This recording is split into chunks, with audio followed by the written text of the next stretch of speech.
Archives of Indianapolis, everyone, and what's on the line today? How about everything as far as Jacksonville is concerned? They clinched the AFC South with a victory over the Colts. Indianapolis needs a win here today and 2 more wins in their final 2 games to clinch the AFC South. The Colts have won the toss. They will get the football first. Josh Scobie getting set to kick it away for Jacksonville. And deep is the once former Colt and now a Colt again, Dominique Rhodes, who until very recently was a member of the Florida Tuskers of the UFL. Talk about a change of venue. We're underway. Rhodes from the 4. And he won't make it back to the 20-yard line. He's brought to a stop at about the 18. That means the Indianapolis offense, led by Peyton Manning, who's taken his lumps lately. Guess what? 26 touchdown passes, more than 4,000 yards throwing, with 3 games still to play in this regular season. Well, we mentioned that Austin Collie is back. You see number 74 there in your picture, Charlie Johnson, the left tackle. He was a question mark as to whether he was going to be able to start today. He's got a banged up chest, so let's see how he holds up. Manning needs all the protection he can get. Manning gets Austin Collie back and available today. His first pass outside to Collie, and that's complete and out of bounds. The Colt offensive line centered by the steady and dependable Jeff Saturday out of North Carolina. And injuries at the running back position to Adai and Hart make them spectators today. Second-year man Donald Brown starts at running back. 5-yard pickup makes it 2nd and 5 from the 23. Little flip to Donald Brown. Brown right at that first down marker, maybe just a little bit short. Well, when we talked to Peyton Manning, one of the things he said was, I need my backs to win some one-on-ones in the passing game. And that's exactly what Donald Brown did right there. He made Considine miss, and he got the yardage to get him really close to a first down. 3rd and 1.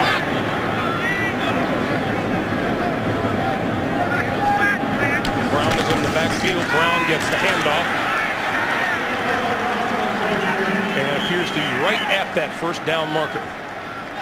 Well, this spot is critical here. You can see Del Rio doesn't think he's got it. And again, that's been a real issue for the Colts. And you only need a yard, and a question as to whether you were able to hammer it out. Mike Carey is going to call for the measurement. Mike Carey is our referee today. Well, you know you're in good hands if Mike Carey is doing the game. He's one of the best. Now he says, yeah, looks good to me. Yeah. Well, the nose of the football is across the yard marker, so good enough for Mike Carey, but he's one of the best officials in the game. So new set of downs for Manning and the Colts at their own 28-yard line. Quick pass to the near side, and this is Austin Collie again, and Collie out across the 35. The very young front 4 for the Jaguars. Jeremy Mincey has 5 quarterback sacks. Terrence Knighton right behind him with 4. Kirk Morrison steady in the middle linebacker slot. Russell Allen starts for Justin Durant. And strong safety Courtney Green did not make the trip. Sean Considine starts for him. This is Brown. Maybe to the 39.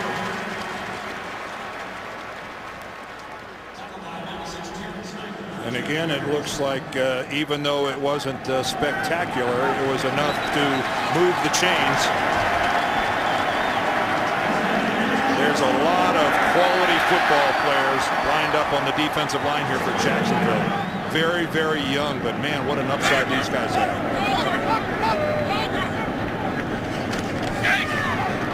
Manning with time. That's complete to Garcon. And Garcon hit.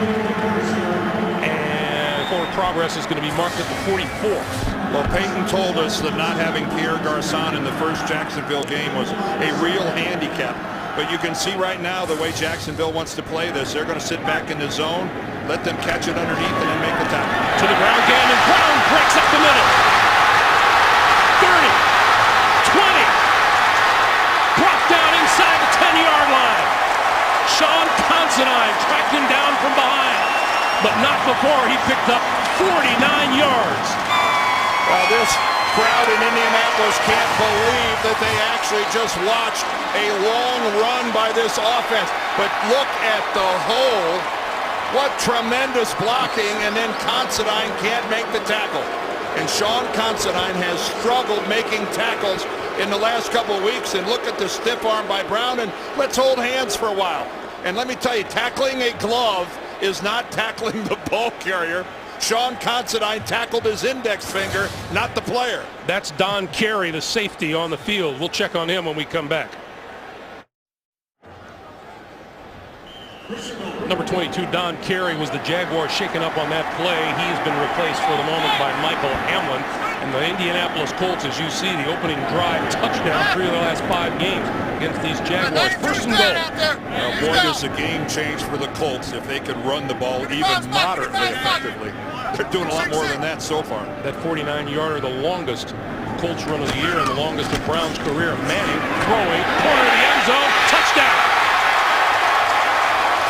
And listen to this crowd cheer Austin Collie.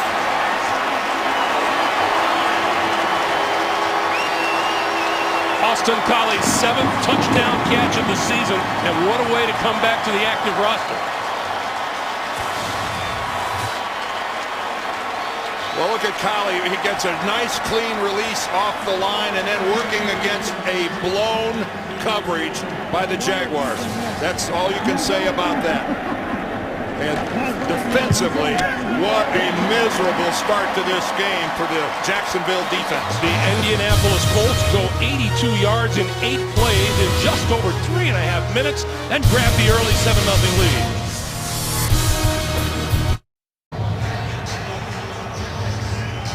Welcome back to Lucas Oil Stadium. 82-yard drive culminating in the touchdown pass to Austin Collie. And these Colts, once they get into the red zone, Dan, are absolutely lethal. Yes, they are. They are outstanding, second best in the NFL. Deji Karim, a couple of yards deep in his own end zone. Tripped up as he crossed the 15 and forward to about the 20-yard line. Let's go back to the touchdown play. Well, as usual, Austin Collie is going to be in the slot. Here he is right here. But here's the 2 Jacksonville defenders. The corner here, as he comes out here, is going to turn Collie over to the safety. And guess what? Considine, the safety, isn't expecting him. You can see Considine is 4 yards behind him. That is just a blown coverage. I'm not sure if it was Middleton up front or Considine from behind. One of those guys blew it. On first down, Maurice Jones-Drew for about 3 or 4. David Garrard, the quarterback, has been terrific for the Jaguars. His 20 touchdown passes has tied Mark Brunell's mark back in '98 and again in 2000 for the most in a season in franchise history, and he's also run for 4 TDs. Well, he's really grown to be very, very effective. You know, David, again, though, his game is so much built around movement, the tender hamstring. It's a real story to follow today. 2nd and 6. MJB again. Stopped at the line of scrimmage. Maybe they'll give him a yard. Brad Meester anchors an offensive line that has to shut the door on the Colt pass rush and open holes for the running game today. And we'll see how Maurice Jones-Drew is affected by that sore knee. Number 2 in the league in rushing. He's rushed for more than 100 yards in 6 straight games. And we talked at the beginning of the day, Dan, about how few times the Jaguars go 3 and out. They're looking at a 3rd and 5 here. Right. And their go-to guy has become Mercedes Lewis, their tight end, number 89.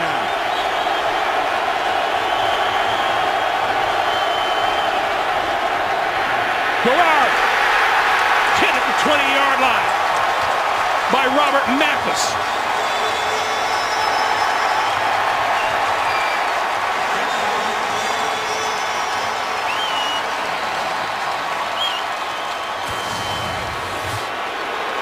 Well, Robert Mathis on the left-hand side, number 98, doesn't go down from the cut. And look at the way he launches himself at David Garrard. And there is a helmet-to-helmet contact there at the end. No flag was thrown. But Robert Mathis just did a Superman act. Pretty poor kick, gets a pretty good bounce, and covered inside the 40-yard line. Peyton Manning coming back. The Jacksonville Jaguars, only the 13th 3-and-out. That's the fewest in the National Football League by far.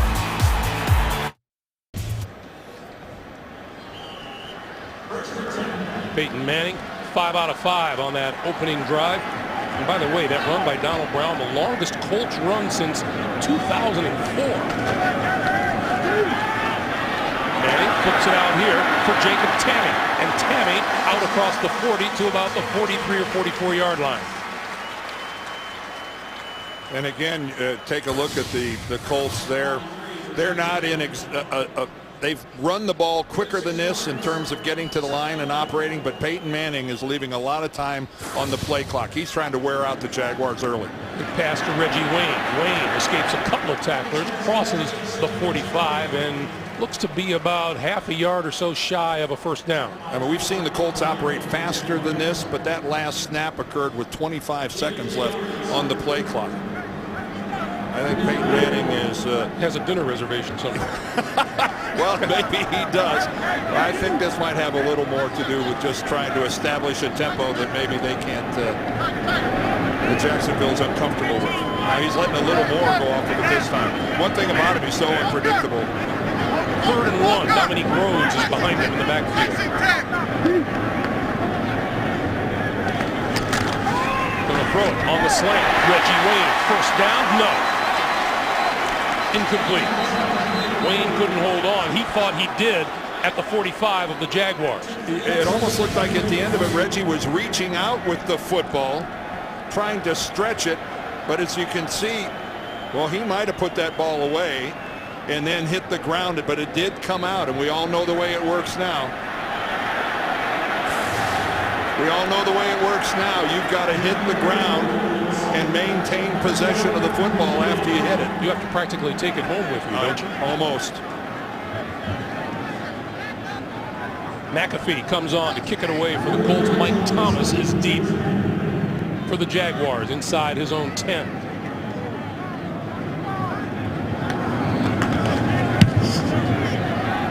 High kick. Thomas will let this one bounce. And the Colts will down it inside the 20-yard line.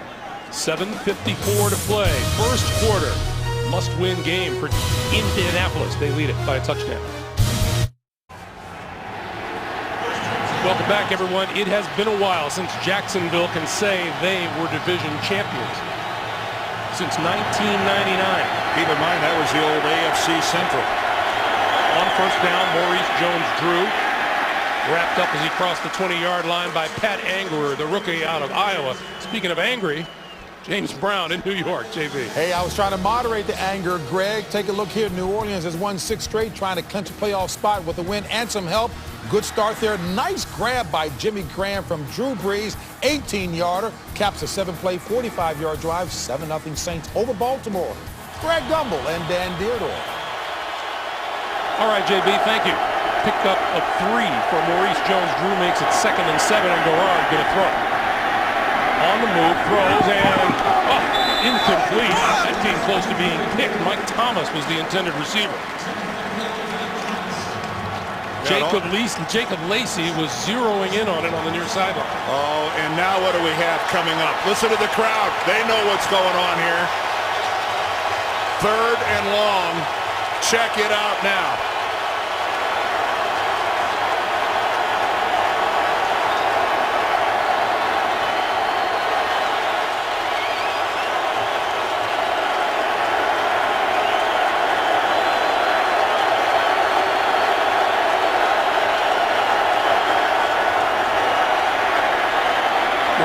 Over the middle and caught across the 35-yard line, and a flag comes flying in. Mike Thomas pulled it in. And let's check the penalty. Well, they might get Aaron Francisco for coming in late on a receiver that was stood up in the old defenseless position. You're not allowed to take a shot at a guy after he's already caught up and standing in a crowd. Here's Mike Carey.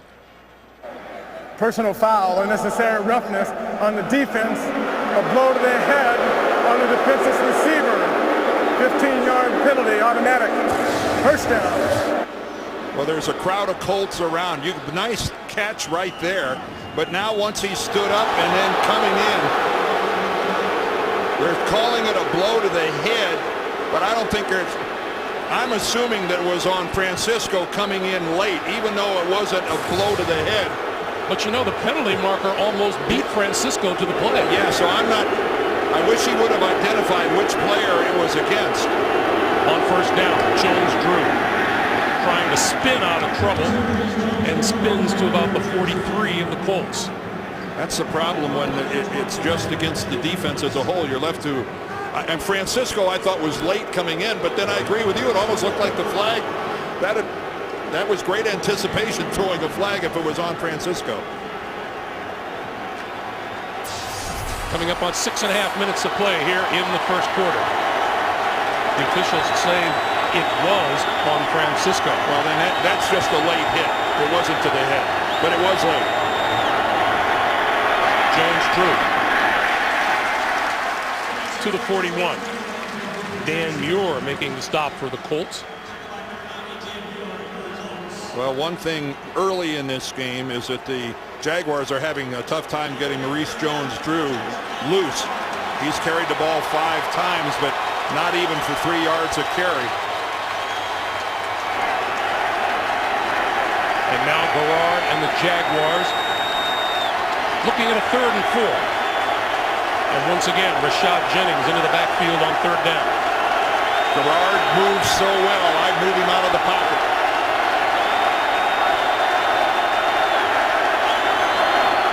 Penalty marker down as Jennings is spun down at the 40-yard line. And Garrard goes right to Mike Carey to plead his case. And Eric Foster was in the Jacksonville backfield.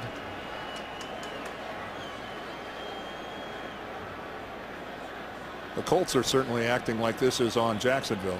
Robert Mathis thinks it's a holding call. There was no foul on the play, therefore no play, 3rd down. Replay, 3rd down. Well, I have to say that's a little surprising that's going to cause a replay of 3rd down. I thought the penalty marker flew after the ball was snapped. Well, Mike Carey is insinuating, or what he's saying is that the whistle blew and there was no play.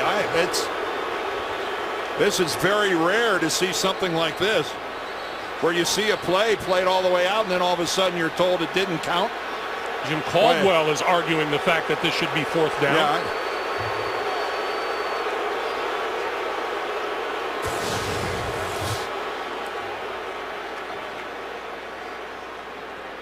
I mean, we're looking for anything right here. I mean, the only way a play doesn't happen is if, like, there's a false start or something like that. No foul on the play, therefore we're replaying 3rd down. Well, Mike Carey again just said no foul on the play. We're replaying 3rd down, but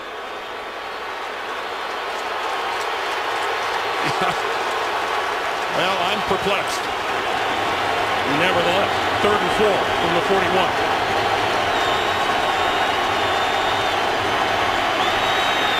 Garrard going deep, has a man open. It is incomplete at the 10-yard line, intended for Mike Sims Walker.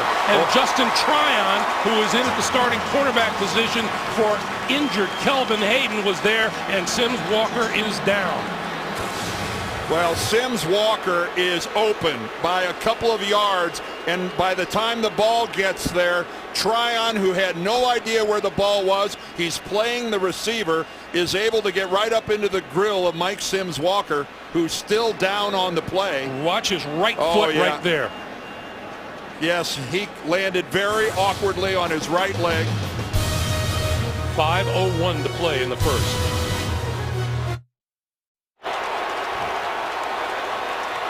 Well, while Mike Sims Walker is having that right foot looked at on the sideline, out on the field, Jack Del Rio has determined that his Jaguars are going to go for it on 4th and 4 at the 40-yard line.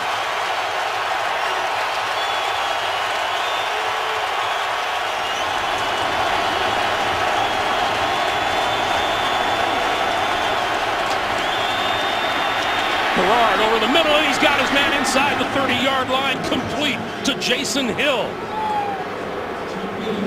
Boy, that's only the third catch of the year for Jason Hill, who didn't even sign until late November. And look at this bullet from David Gerard right between the 8 and the 3, and Justin Tryon not able to get in. He's in a chase position, and a perfectly thrown 4th down pass from David Gerard.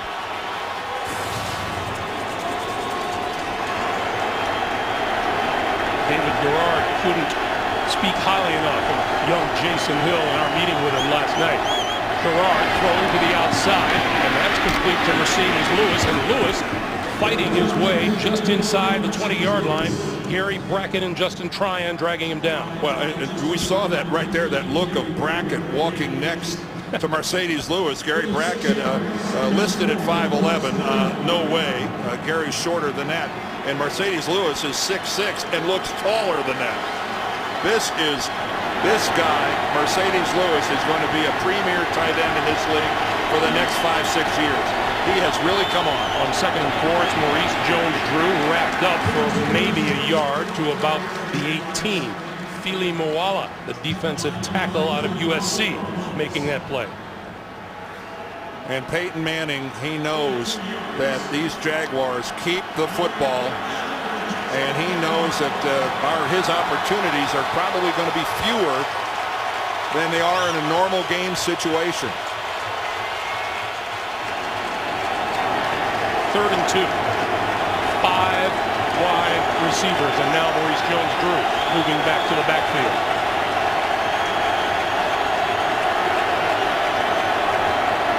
Jones-Drew, 1st down inside the 15 to about the 13.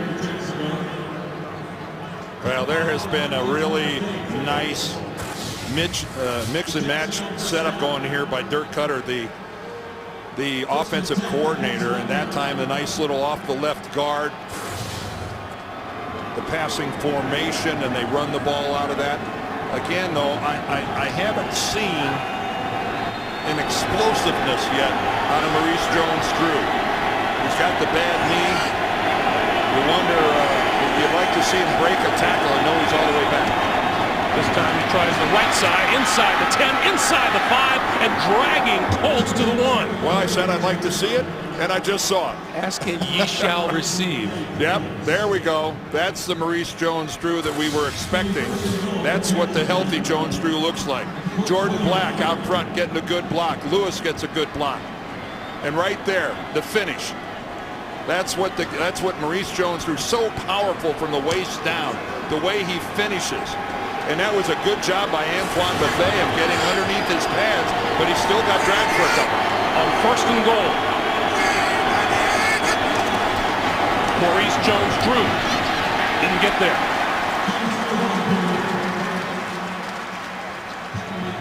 Eric Foster was the first to hit him. Now keep in mind on this drive, we had a free play, a redo of a down. We also saw Jacksonville convert on a 4th down with an outstanding pass from David Gerard. And you thought we'd be bored here today. Oh, yeah. No stranger punch against the Colts. Yeah, no stranger to the end zone. MJD tackled back at the 4-yard line by Gary Brackett.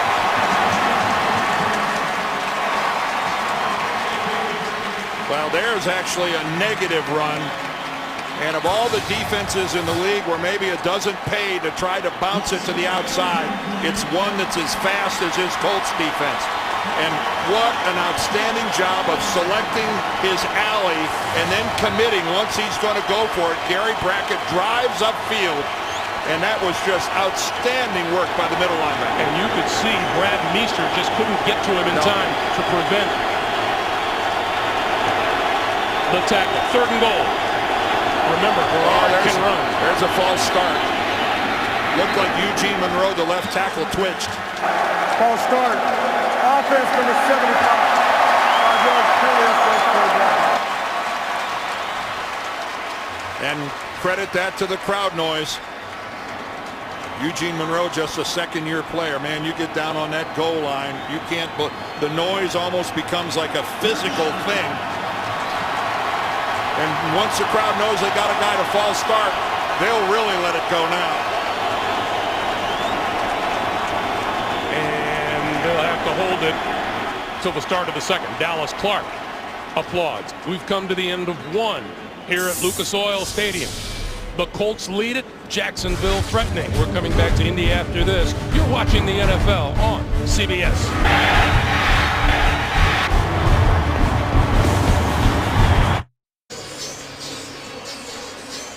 We've changed ends of the field and we're ready to begin the second quarter here in Indianapolis with Jacksonville looking at a 3rd and goal from the Colts 9-yard line.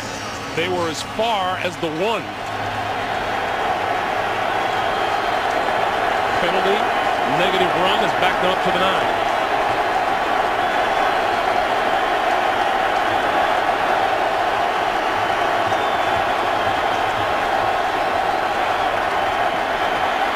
Gerard throwing outside, complete, and inside the 5 is Rashad Jennings, but he comes up short of the goal line by about 3 or 4 yards.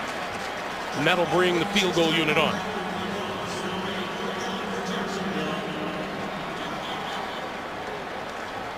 Pretty good defensive stand by the Colts. Yes, it was. And that time, good pressure. They brought an extra rusher. It was a 5-man rush. Gerard had to get rid of it, and again, that's the way the Colts play football. Let it all happen in front of you and make the tackle. Josh Scobie from 22 yards out.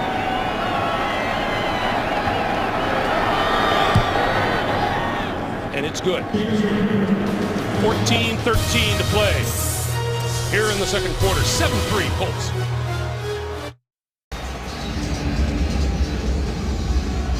Dominique Rhodes awaits the kick from Josh Scobie. And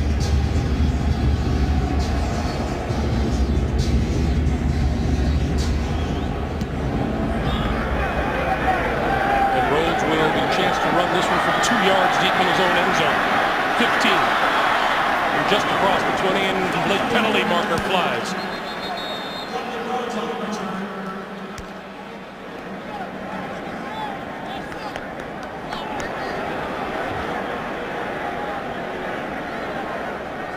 Illegal block in the back. Receiving team number 10. 10-yard penalty, half the distance to the goal. First down. So that'll back the Colts up. And let's go back to this play that you and I were wondering about there. Yeah, we told you we were perplexed. Look at number 75 there on the upper left of your screen there. That's Eugene Monroe. He appears to false start. This was that 3rd down do-over. Mike Carey, the referee, called a false start. After consultation with some of his officiating crew, they talked him out of it. So because he had thrown a flag for a false start, that eliminates the play ever occurring. That's why we ended up with a do-over. You don't see that every day. Meanwhile, on first down, that pass to the far side of the field is incomplete, intended for Reggie Wayne. It'll be 2nd and 10 for the Colts. You know, when you call a false start, as it turned out, looking at it really closely and in really slow motion, Mike Carey appeared to be right. And then somebody on his officiating crew talked him off of it.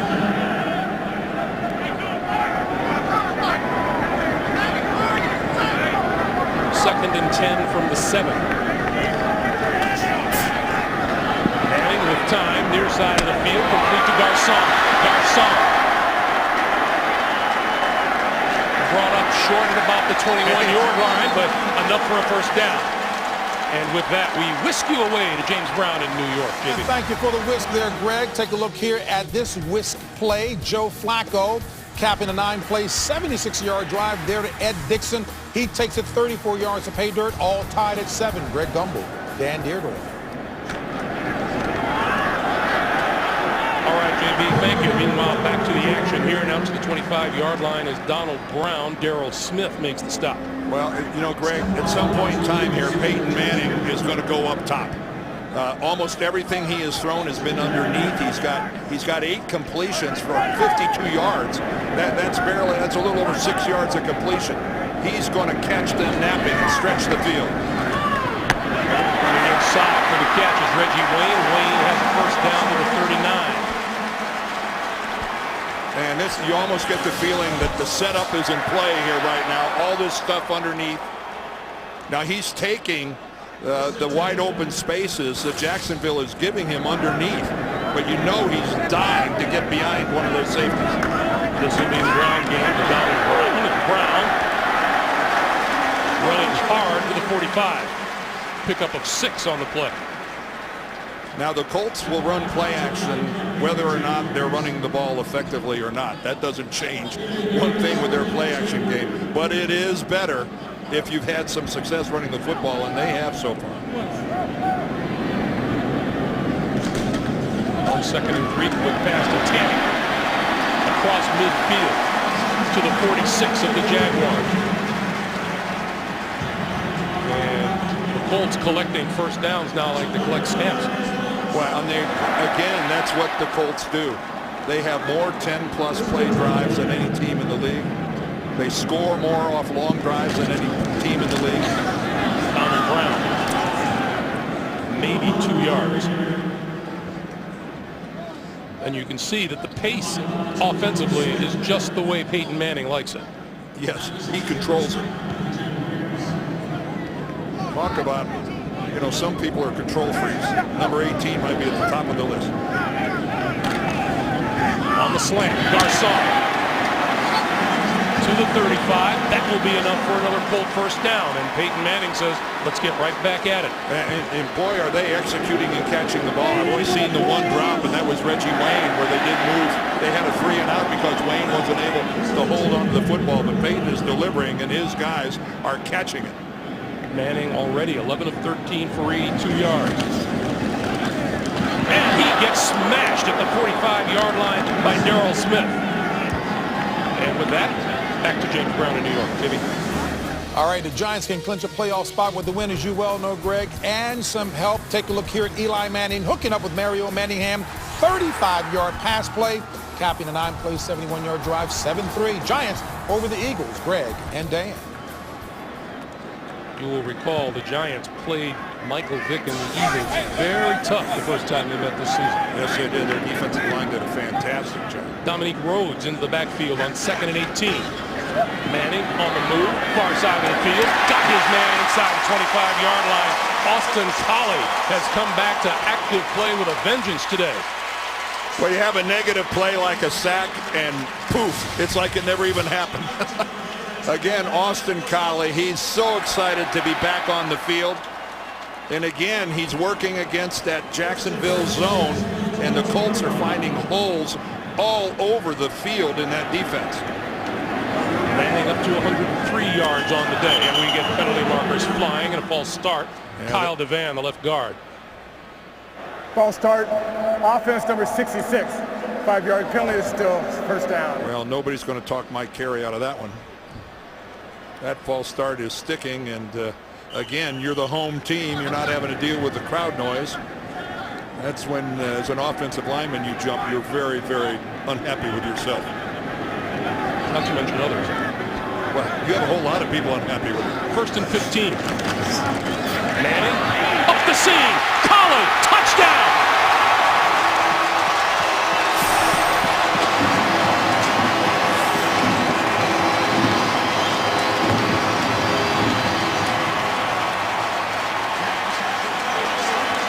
Austin Collie suffered that concussion November the 7th against Philadelphia. And if you're a Colts fan and a Collie fan in particular, you, with everything he's had to deal with to fight back, to come back from that concussion, you've got to really be happy for him.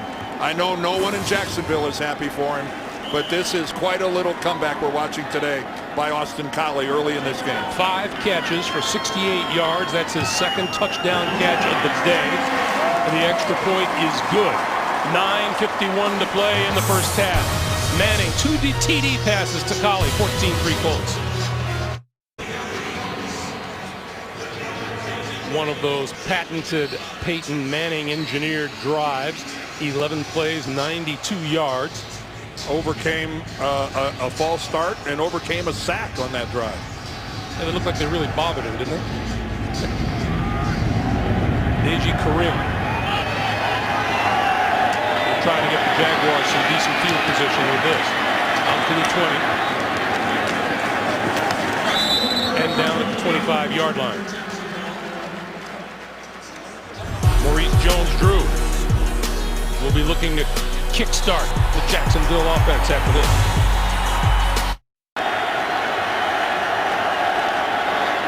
Play fake to Jones-Drew. Garrard off the hands of Lewis. It'll be 2nd and 10. Oh, he had Mercedes Lewis out there in space and a chance to maybe break a tackle and make something happen. But David Garrard, that throw just got away from him a little bit. How about the weight loss Mercedes Lewis has gone through since week 3 of the season? Yeah, he just went on a diet. He said he was drinking most of his calories, and he's gone from 275 down to 254 pounds. That is a mean, lean 254. Oh, what a good-looking football player he is. On 2nd and 10, Jones-Drew, right side, cuts it back. And down to about the 28 or 29-yard line. Aaron Francisco with help from Cavell Connor. Well, this is a team, Greg mentioned earlier, that leads the National Football League with the fewest 3-and-outs. Well, trailing 14-3, if ever they were to put that to use, now's the time. They can ill afford to give the ball back to the Colts the way they have the Jacksonville defense on their heels right now. 3rd and 6. Mike Sims Walker is back in the lineup for Jacksonville, by the way. Garrard going to go deep down the sideline and overthrowing everybody. And a penalty marker flies. It was intended for Sims Walker. Well, Jacob Lacey and Antoine Bethea were the 2 Colts defenders back there.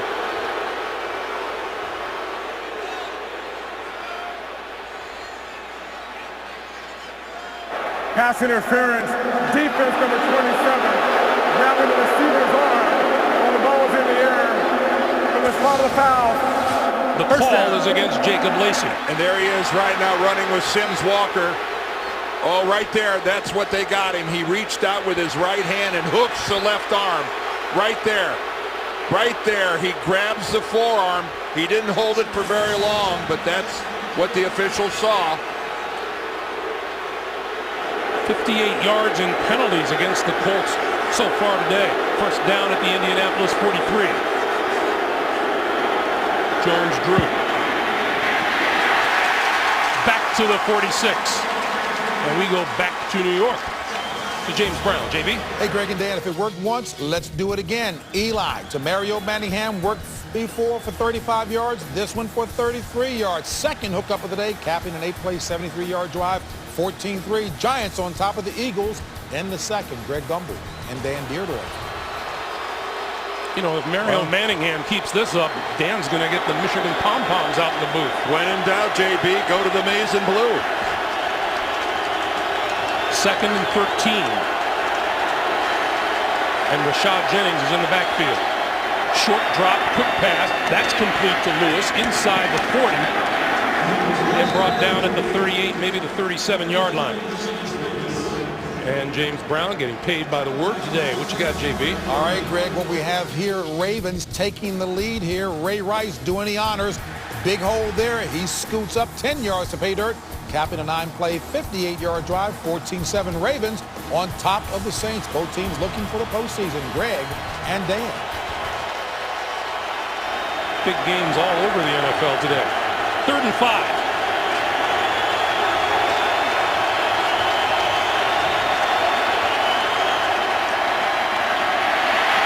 Garrard throwing down the sideline. That is incomplete.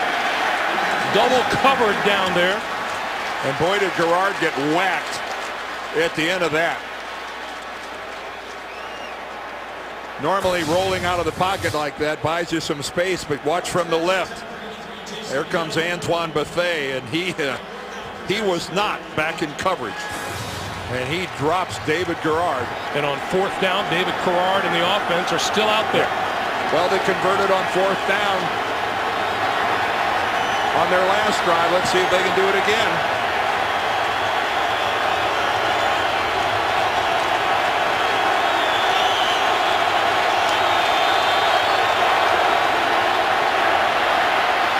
Garrard throwing, wide open, caught.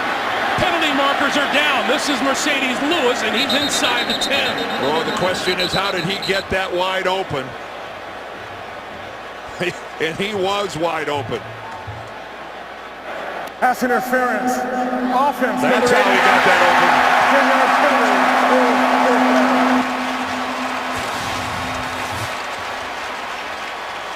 All right, let's take a look at Mercedes Lewis. And he does use the right hand to push off on Brown. You know, I've seen, tight ends get mugged an awful lot. And, they've got to use their hands a lot of times to get open. I've seen a whole lot worse than that didn't get called. Nevertheless, line of scrimmage is now the 48-yard line, and the punting unit is on. Yeah, a monster penalty against Jacksonville. Blair White is deep for the Colts. Adam Podlesh will punt it away.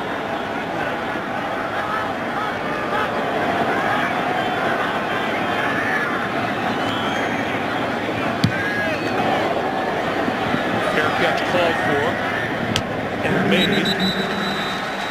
at about the 19-yard line. Back at Lucas Oil Stadium, the line of scrimmage is the 14-yard line, and field position hasn't really bothered Peyton Manning today. 3 out of their 4 drives have begun inside their own 20. Javaris James now in the backfield. His first action of the day, Manning going to throw over the middle. That's complete across the 20. Austin Collie does it again. Austin Collie having himself a nice little first half. Oh, you think? A nice little comeback for Collie, who hasn't played the last 3 games. And again, Peyton has gone to him early and often, a blown coverage, gives him his first touchdown, and then right up the seam, gives him his second. Manning over the middle. And Reggie Wayne went down at the 25-yard line. Peyton imploring for a holding call, but I'm not. As are the fans. I don't know if Reggie didn't lose his balance, ran into him. No question that when Peyton goes to him, he's on the ground. Oh, he does get tripped up from behind. Cox is running with him, and they tangle feet. Peyton had all day as he drifted out of the pocket.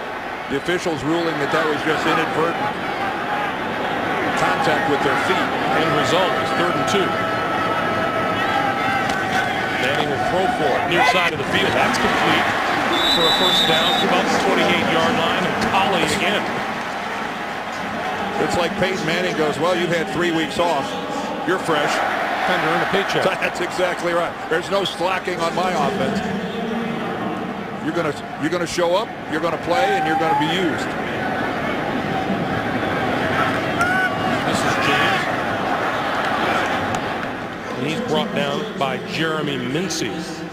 It's almost like the Colts realized that the Jaguars were going to do whatever they could do to take Reggie Wayne away from Peyton Manning after he torched them for 15 receptions and almost 200 yards in the first game. And Peyton has said, fine. Yeah, that's fine. Pierre Garçon didn't play in that first game. Collie's back this week. Peyton's got some guns, some bullets in the old gun. That's Tammy over the middle to the 32-yard line. And we mentioned earlier that outstanding young front 4 of the Jaguars defense, but you just don't have time to get to Peyton Manning, who gets rid of the ball faster than anyone in the league. Well, it is a frustrating experience. They do have 1 sack on Manning so far, but he's so good at delivering the ball so quickly that you expend all that effort, all that energy, and you just get close. By and large, that's the best you can say. I got close. They've been out there a good part of this first half. Some lengthy drives by the Colts. 3rd and 6 here. Quick pass outside. Collins looking for running room, and is going to be about a yard and a half shy of a first down. Well, that was really asking a lot of Austin Collie to break that many tackles to pick up the first down. Here comes the blitz, the overload, and Peyton gets rid of it in a hurry. But that's just a yard and a half pattern by Austin Collie, an outstanding pursuit by Jacksonville's defense. Boy, did they need that to force a Colts punt. High kick by McAfee. This is Thomas. And Thomas makes the catch on the run. Did not call for a fair catch, and he's down the sideline, and he's on his way. Touchdown, Jacksonville. I think that the Colts felt that he called for a fair catch. Well, we have 2 Indianapolis Colts down on the field.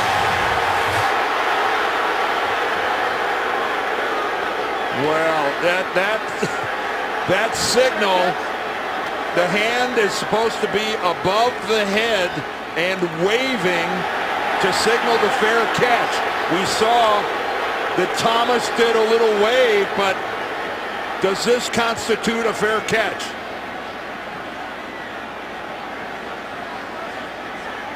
By the definition of the rule, no, it does not.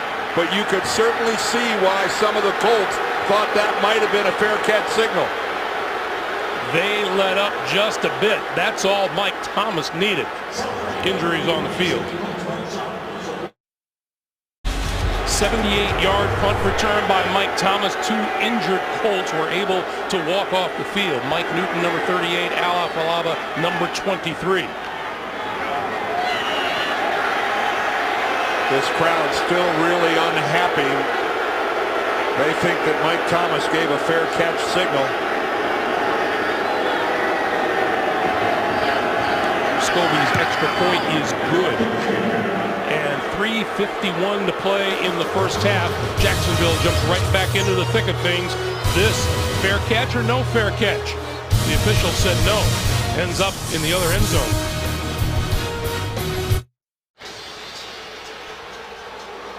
No team had gone longer without a punt return for a touchdown than the Jacksonville Jaguars until moments ago. And you know, Greg, this crowd is really unhappy. The more they look at it, the unhappier they get. But in reality, that was not a fair catch signal. The more we look at it, the more we're convinced that the Colts kind of duped themselves into thinking it was a fair catch. If they did, that was their mistake. And I guarantee every special teams coach in the league this week is going to pay a little more attention to just that scenario. But that was a way. You've got to put the arm straight up over your head, wave it vigorously, identify that you're making the fair catch, and that was far from that type of signal. Hit the 15 forward to about the 16-yard line. Boy, and did Jacksonville need that touchdown. Again, they win here today. They win the AFC South. Indianapolis, meanwhile, needs a win here and then wins in their final 2 games to claim the division. And again, Jacksonville so desperately needed that because offensively they're not doing much of anything. They only have 76 yards. Meanwhile, Peyton and the Colts, who now get another possession, they've got 211 yards in offense already. They start from the 17-yard line. Manning stepping up, going deep down the sideline. It is incomplete. Reggie Wayne, the intended receiver, and Derek Cox was with him stride for stride. And Derek Cox was shoulder pad to shoulder pad in his helmet. It looked like the football almost came down and hit him on the head. Again, Cox is playing Reggie Wayne. He does turn back. He sees the football. No, it actually hit him on the hands. He gets his hands up there, deflects it back onto his own helmet. But again, perfect coverage. This is Donald Brown. Brown out across the 30-yard line. That's a first down for the Colts. Well, I'm not exactly sure, as Joseph Adai looks on, what is going through the minds of the run defense right now of Jacksonville, but I'm sure they're stunned that Donald Brown is running like this. No gain on that carry as we come up on the 3-minute mark here in the second quarter. Keep in mind the Colts average less than 80 yards a game running the football, and Donald Brown right now has 80 yards himself in the first half. On 2nd and 10, Manning, Reggie Wayne. And he's about a half yard short of a first down just across the 40-yard line. Derek Cox covering there. These Jacksonville Jaguars come in winners of 2 in a row, 5 of their last 6 games, and 7 of their last 10. And Peyton, again, just a clinic on completing passes. 18 of 22. And a career high for completions in a season. Well, he's going to set the record for most attempts in a season. He has had to throw the ball all over the place. Pass out here, complete. Gian Robinson for the first down, and that'll take us to the 2-minute warning. I'll tell you, when Peyton throws it to somebody, they catch it. 2 minutes to play here in the first half. 14-10. Colts.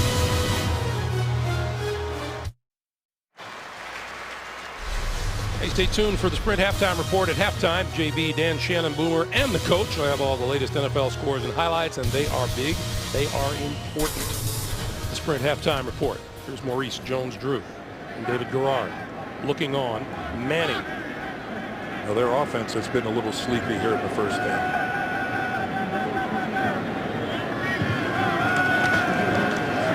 Going to go deep for Garcon. Incomplete at the 10-yard line, covered by Rashean Mathis. Well, that's the first time Peyton has challenged Rashean Mathis, the multi-Pro Bowl corner for the Jags. And again, he's right there with Pierre Garcon all the way as they both go up and contest for that football. Garcon had to wait for it just a little bit. If Peyton had it over, he would have put about another yard or so of air under that ball and given Garcon a chance to stretch out for it. By the way, that was attempt number 593 on the season for Manning, and that's a career high for him. That's a career for some quarterbacks. Dominique Rhodes turning the corner, left side, midfield, cuts it back. First down to the 40. Listen to the crowd give it up for Dominique, who had a lot of good years here with the Colts and just recently came back. They didn't re-sign him until December the 7th.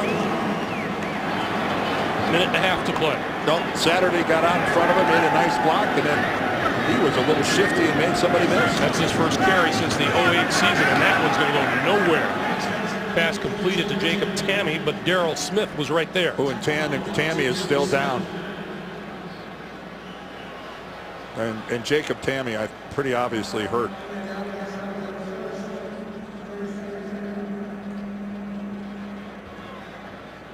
And the Colts will be charged with a timeout here. That leaves them with 2 remaining here in the first half. You know, that's that little bubble screen where you just, instantly throw the ball to your tight end and hope the blockers get out in front of him. But, man, there's a lot of traffic in there. Ooh. There it is. Yeah, you can see it. Jerome Mincey's knees flying right underneath. Well, Darrell Smith is making the tackle, but then Mincey comes in from the other direction and forces Tammy's head back. That's certainly why a football player spends a whole lot of time in the weight room. By the way, I'm strengthening those muscles. I'm so proud of us and our toughness when something happens and we go,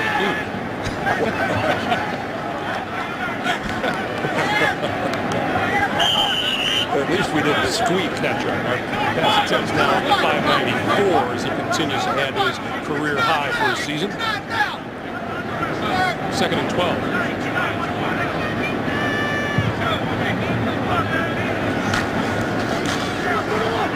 Manning dancing, throws, and off the chest of Austin Collie. It'll be 3rd down.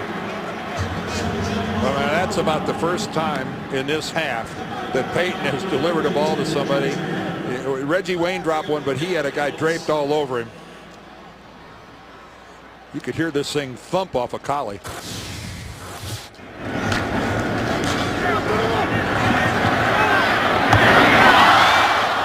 That's what's known as letting the football get into your body instead of catching it with your hands.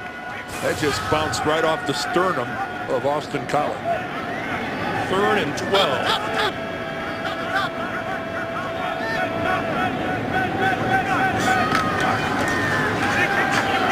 Up the seam. Incomplete. Oh, no. Oh, Collie is down again. Oh, no.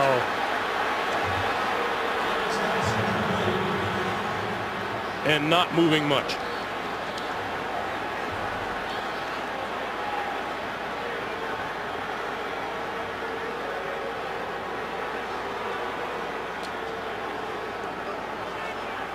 Austin Collie going right up the seam.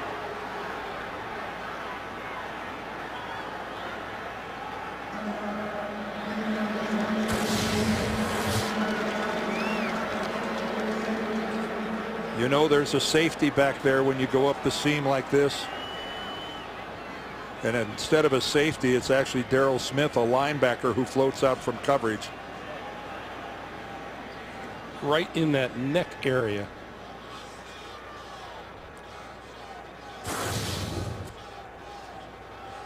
Got his head bent back, and it is silence here in Indianapolis.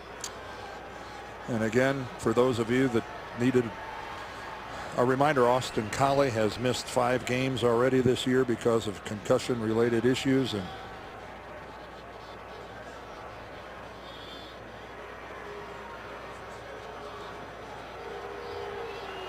this is just really unfortunate. The Jacksonville players venturing out on the field and keeping an eye on what's going on with Austin Collie.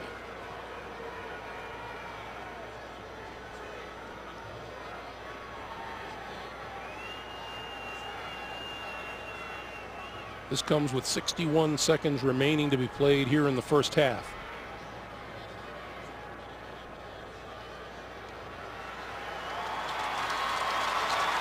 And there's the first bit of good news.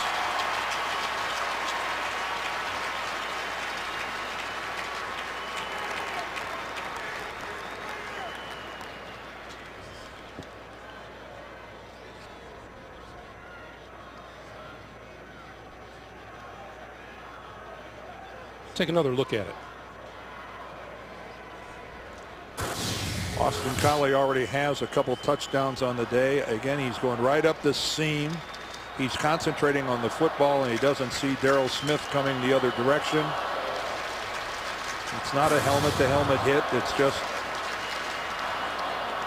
just an unfortunate part of the game. And Collie returning to action today has been huge here in the first half, with 8 catches for 87 yards and 2 touchdowns.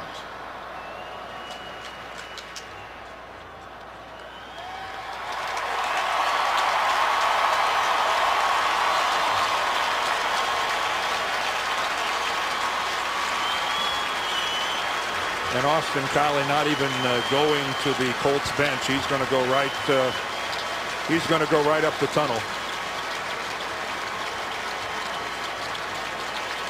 I'm sure Peyton's going, wow, what could I have done differently? Could I have? He threw the ball right to him. He put it.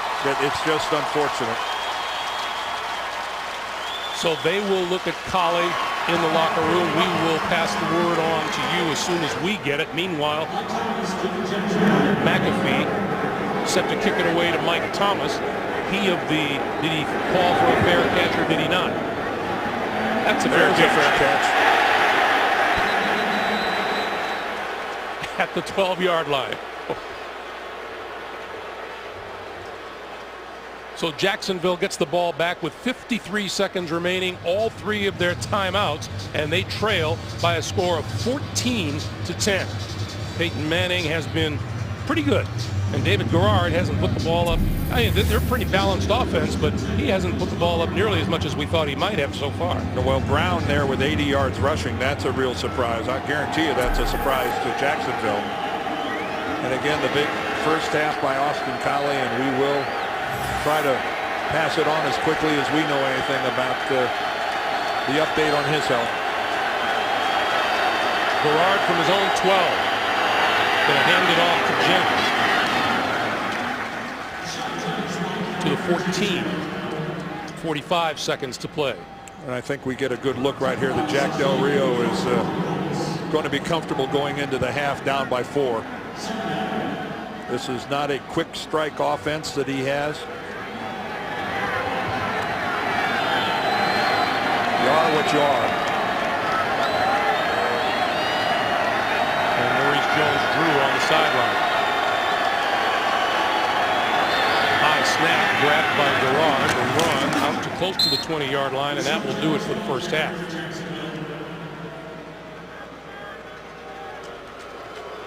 Well, thank heavens for special teams if you're a Jaguars fan. The battle for the AFC South crown. We're at the end of a first half. Jacksonville wants a win here. They trail by 4 at halftime. Back with the spread halftime report.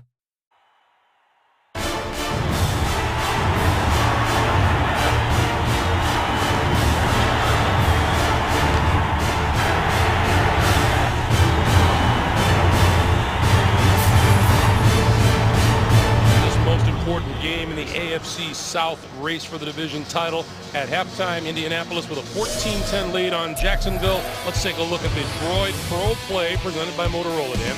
Well, Austin Collie and Peyton Manning showing great teamwork here. Manning enjoying good pass blocking, had a good look downfield, and Austin Collie had a couple touchdowns in the first half, but unfortunately he got hurt. We got an update? Yeah, Greg Gumbel and Dan Deerdorf back with you. The word from the Indianapolis Colts is that Austin Collie has suffered another concussion, and all you can do is just shake your head for the young man because he waited so long to get back, and you could tell the effect he had on this game in the first half. Really, and even if you're a Jacksonville Jaguar fan, you just got to, you don't wish that kind of injury on anybody. But again, it's such a heart-tugging story. Worked so hard to come back, and now you just really hope that there are no long-term effects here.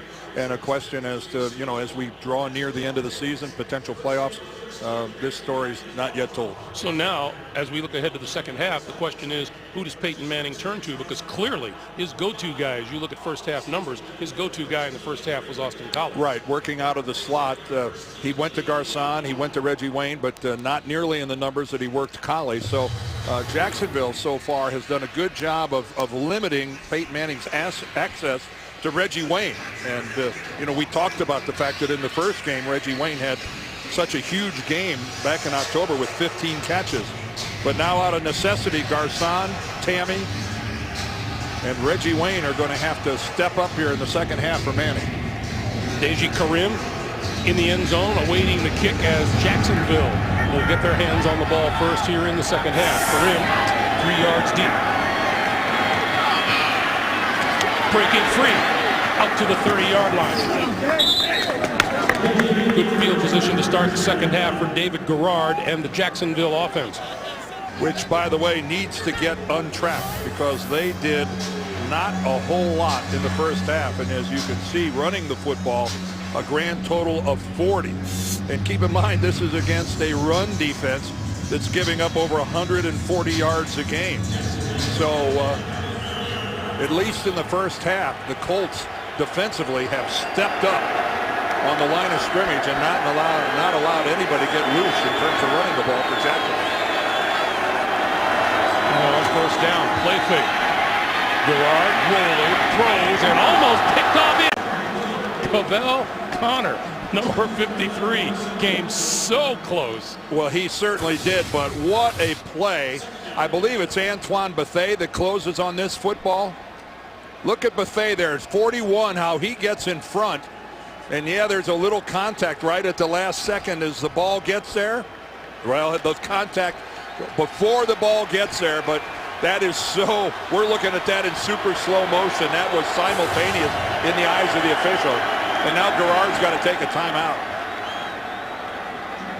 So just 14 seconds into the third quarter, Jacksonville's down a timeout.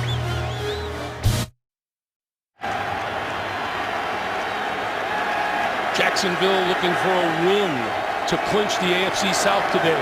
Indy looking to stay alive for the division title, and Maurice Jones-Drew breaking across the 35 to the 37-yard line where Gary Brackett caught up with him. You saw that look on Jack Del Rio's face. I'm sure that he's not very happy at all that they had to burn a timeout 14 seconds into the second half. Normally the way these games go, so tight down to the end. We'll see if that's a timeout they wish they had at the end of this thing. 3rd and 3.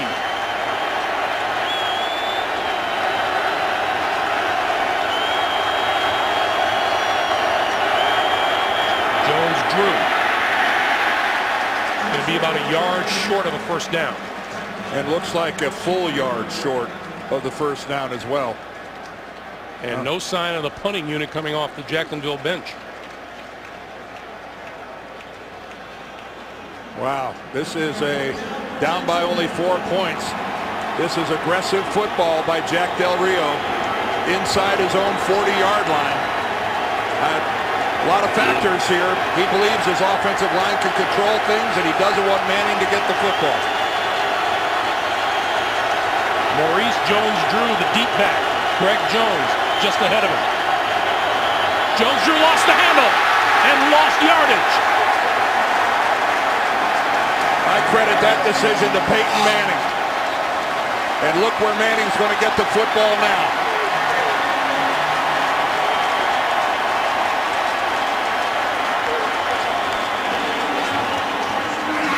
Looks like that pitch from Garrard just bounces off the chest of Jones-Drew. Or you wonder if that was supposed to be a handoff instead of a pitch. Well, you got to ask David Garrard. He's in charge of it. That's a good-looking pitch. Jones-Drew just didn't catch it with his hands. He let it go right through his hands, and it caroms off his chest. So Manning and the Colts take over at the Jacksonville 38. How was that for a bad possession by Jacksonville? A wasted timeout and a fumble. Donald Brown. Maybe a yard. Well, it's not the first time today that Jack Del Rio has shown that he wants to go for it on 4th down. No, but the other times we're in Indianapolis territory. It's a whole nother game when you're doing it inside your own 40 in a 4-point ball game. But again, he's got confidence in his offensive line and his running game. And I think he was afraid that he was trying to limit, again, Peyton Manning's opportunities. On 2nd and 10, we get a whistle. False start. Offense number 71. 5-yard penalty is still 2nd down. Ryan Dean, the right tackle, guilty of the false start. And that'll back the Colts up to the Jacksonville 43.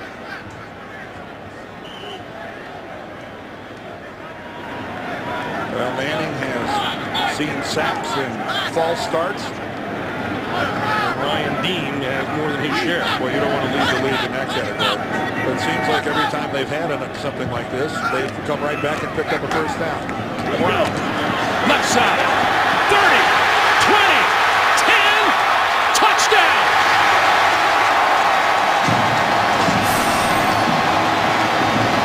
Kind of like that.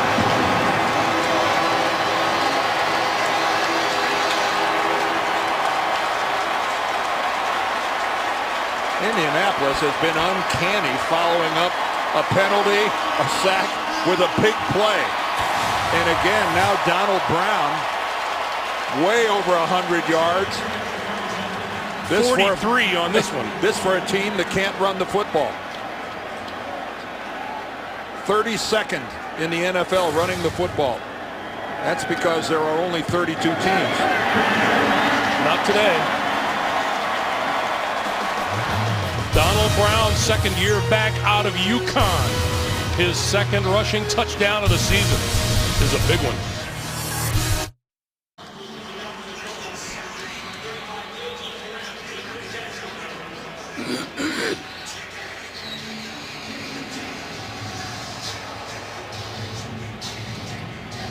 .19 to play in the 3rd quarter.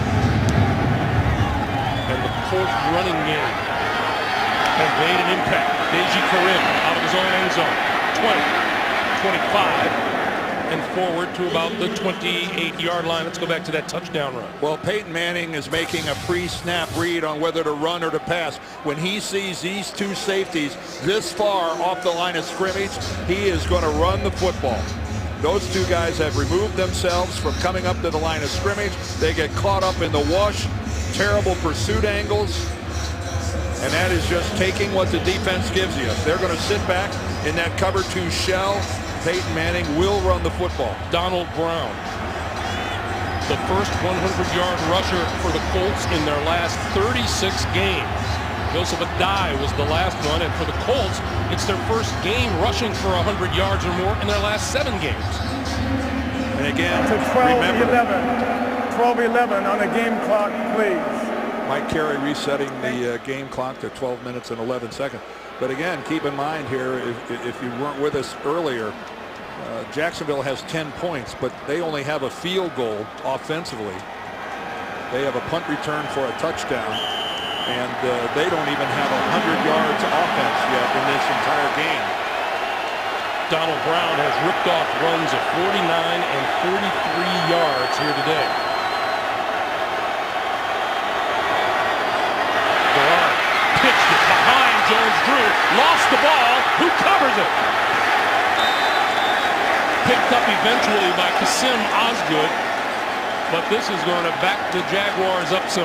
And on back-to-back plays, David Garrard and Maurice Jones-Drew have mishandled the football. Again, this is an option. They've run this before, but David Garrard pitches it clear behind Dwight Freeney. So on back-to-back plays, there's a fourth down play on the prior possession that they didn't convert. And now they come right back behind with another huge negative run attempt. 2nd and 22. Garrard just throws that into the dirt. Under pressure. Well, Dwight Freeney Yep. And here comes the late flag. I'm not sure David Garrard was out of the pocket, and you have to get the ball back to the line of scrimmage.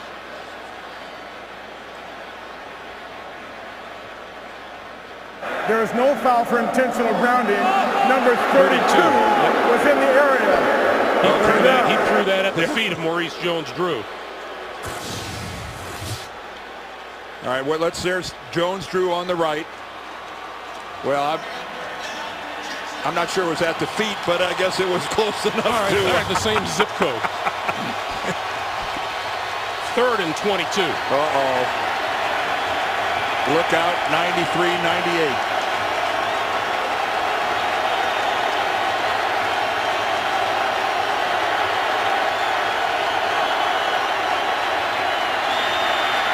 Garrard. Incomplete. Betwixt and between a couple of Jacksonville receivers up the middle of the field. And his receiver, Jason Hill, ends up on the ground. This is Mike Sims Walker. There's Walker. He's trying to make a double move. He loses his footing once. And that's just, again, a horrible series for Jacksonville. 2nd 3 and out of the day for Jacksonville. 4th and 22. Blair White deep for the kick. That's a terrific kick. White all the way back to his 23-yard line. And spins forward to the 26. 11:01 to play in the 3rd.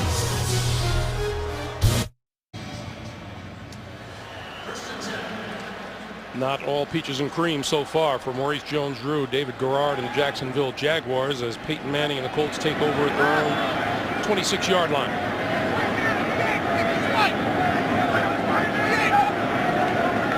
Donald Brown is on the sideline. Dominique Rhodes in the backfield as Manning throws. Off the hands of Rhodes, it'll be 2nd and 10.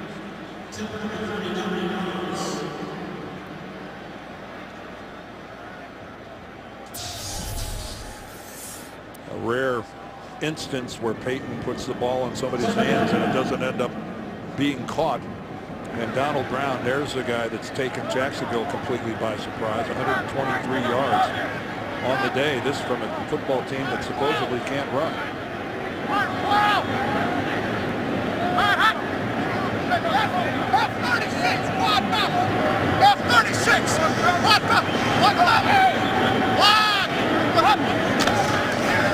Manning quickly to Reggie Wayne, and Darrell Smith is there to meet him.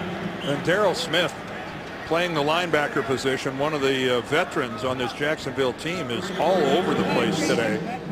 Making plays downfield, making plays at the sidelines. He's covering a little territory for the guys from Florida. And now statement time for this Jacksonville defense. Looking for a stop here on 3rd and 10.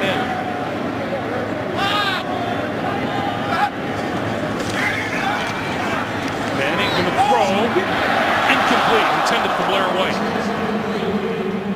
Just out of reach. And McAfee will come on to kick it away. Well, you could just see that Blair White broke his pattern a little more towards the sideline. Peyton Manning thought he was going to head a little more downfield. And Blair White is the guy that's having to play because Austin Collie has been concussed and probably will not return. Although they said doubtful, but I don't know how he could have a concussion and even dream about coming back and playing.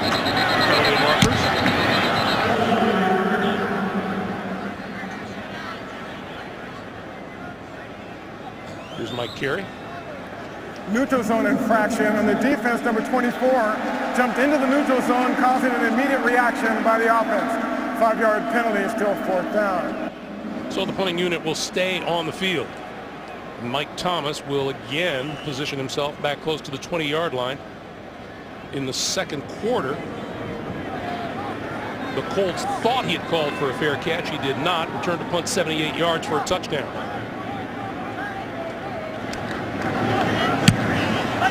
High kick. Fair catch called for.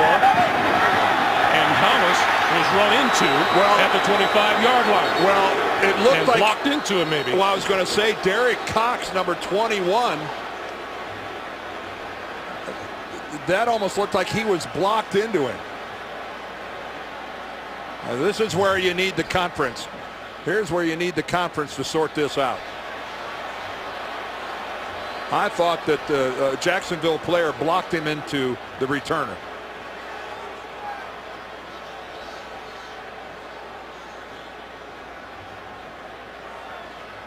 There's 21 Derek Cox. Jim Caldwell very interested to see how this one turns out.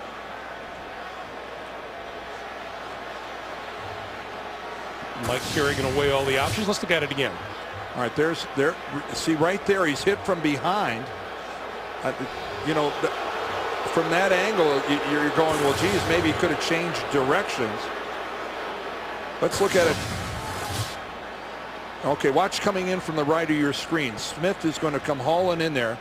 He had already been hit in the back by Cox. A good 5 or 6 yards away. But it knocked him off balance and off stride. Right there's the hit.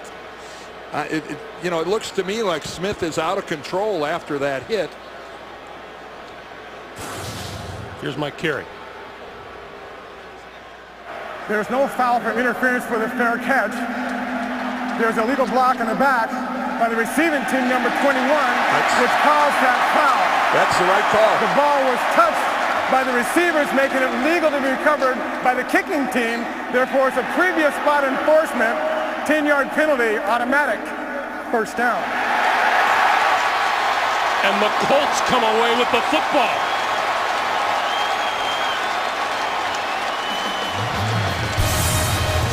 Jack Del Rio is fit to be tied. Well, the events of this last play have left the Jaguars extremely unhappy, and now we're going to change the location again, it appears. Here's Mike Carey. Correction. Indianapolis has declined the penalty. Therefore, it's their ball at the spot of the recovery. 1st down.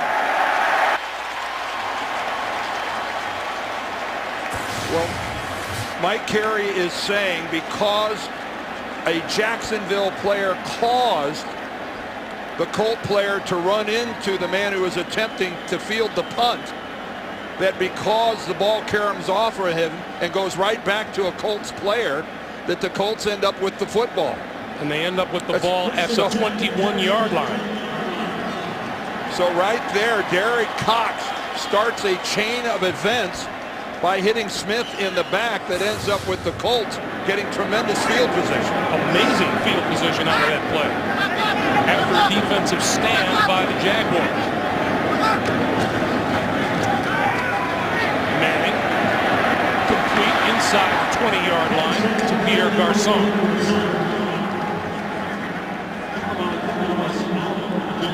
Well, I don't think either Jim Caldwell or Jack Del Rio saw that one coming. But I'll say this, it was a good job by the officials of getting together and ultimately coming up with the correct call.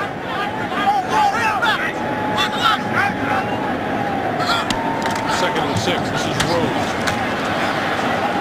Wrapped up at the 16 by Darrell Smith. Well, extremely critical here for Jacksonville if they can force Indianapolis into a field goal attempt and keep Peyton Manning out of the end zone. At least you're keeping it at a 2-score game to tie it up. Again, Jacksonville not even 100 yards yet. 3rd and 5.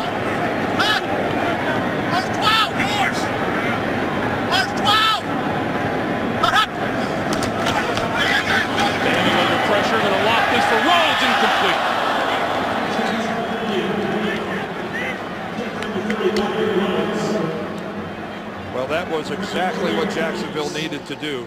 Vinatieri comes out. Payton was under some duress, not able to step into that, not able to throw it as accurately as he would have liked. So Adam Vinatieri will come on to attempt, looks to be about a 34-yard field goal.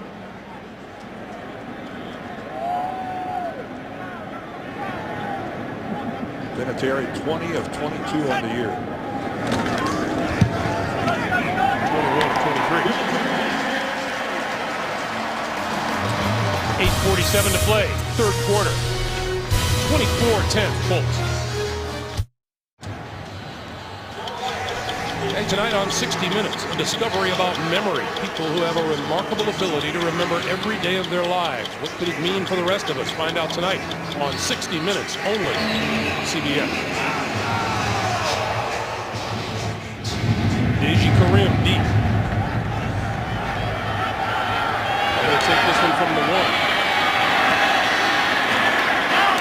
Tripped up at the 20, forward to about the 23-yard line.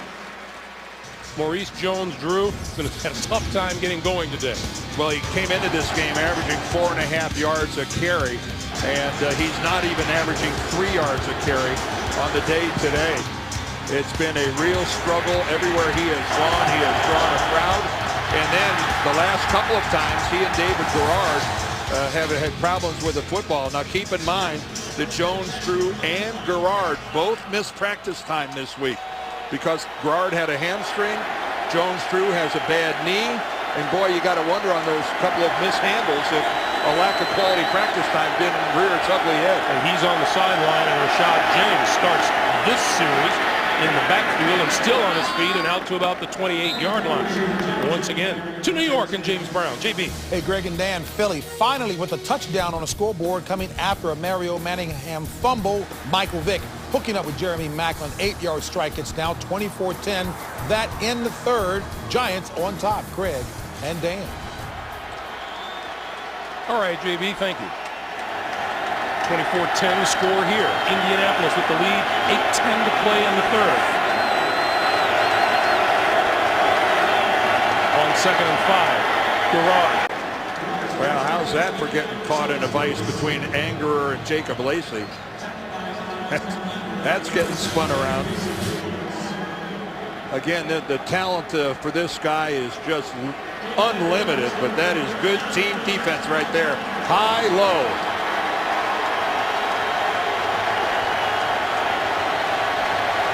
Shades of John Elway at the goal line in the Super Bowl. 3rd and 1.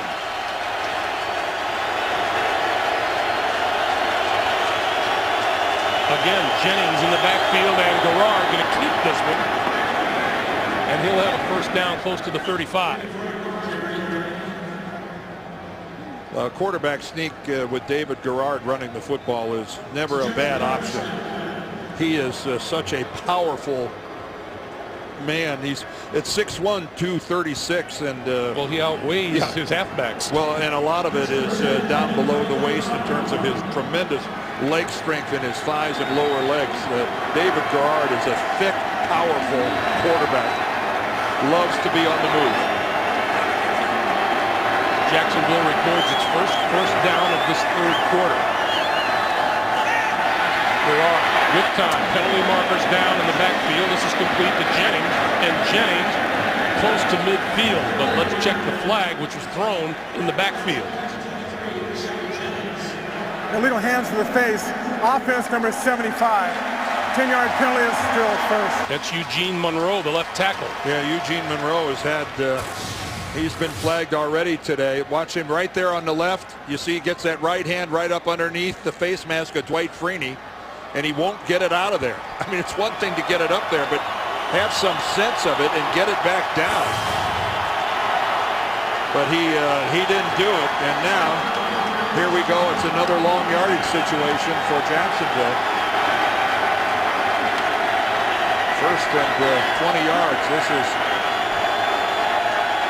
not ideal. From their own 25-yard line. Look out. Garrard throws complete to Jennings out of the backfield, and he's out to about the 30. That's a pickup of 5. A nice job by David Garrard with Dwight Freeney right in his face. Freeney puts that classic spin move. Watch this thing right there on the top. Watch this move he puts on Monroe. Whoop, right back to the inside. And a nice job by you of yelling a look out for David Garrard from way up here. Well, I'm sure David didn't need me to tell him that 93 is coming right down the barrel, right at him. 2nd and 15. Time to throw deep down the middle. It's complete inside the 35 to the 30-yard line to Mike Thomas.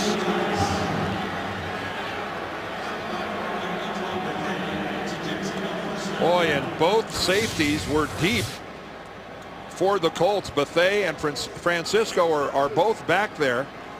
Bethea, though, in a chase position, and Francisco way off to the right. And boy, you don't expect to find that big of a hole in the middle of this Colts cover 2. And Garrard is right on the money, and Jacksonville now at the Indy 31. That's a 39-yard pickup.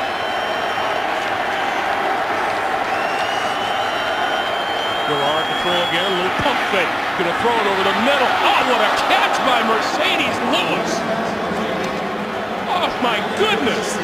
Well, nice job by the Jaguars of throwing the football, seeing that there are 8 Colts up near the line of scrimmage.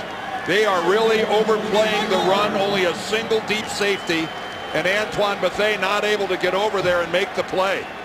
And again, the big man, a big target, Mercedes Lewis, when he goes up to make that one-handed grab, he's up there about 11 feet off the ground with that hand. Well, that wasn't a catch, it was a rebound. 1st and goal. Play fake, touchdown to Mike Sims Walker. And once again, Jacksonville right back into the thick of things here with a touchdown. Boy, and they did it on the arm of David Garrard. They did it throwing the football, and Jim Caldwell, I think, a little amazed that there were as many holes in his defense on that drive. I'm talking about guys who were wide open. You had the one sensational catch by Lewis, but everybody else was really in the open. Dan, we always talk about how it's amazing how Peyton Manning gets away with play fakes when his team isn't able to run the football, and David Garrard was able to throw the ball down the field in this series. That kick is good. 3 minutes, 54 seconds to play in the 3rd quarter, and Jacksonville climbing back to within a TD. It's 24-17. Well, Jack Del Rio loves the fight on his football team. They've come back before this season. Again, there's the little play action fake, but that's, again, a blown coverage. And this far into the season, you wouldn't expect there to be these kind of mistakes made defensively. But Antoine Bethea, I don't even know if that's his responsibility or not. He's the lone defender anywhere in the vicinity for the Colts. And you know that the Colts just aren't used to this. That's about as demonstrative a look of frustration as you'll get out of Jim Caldwell. And by the way, the Indianapolis Colts, this game feels like it's been a Colts run, and it's a 1-touchdown difference. Yes, sir.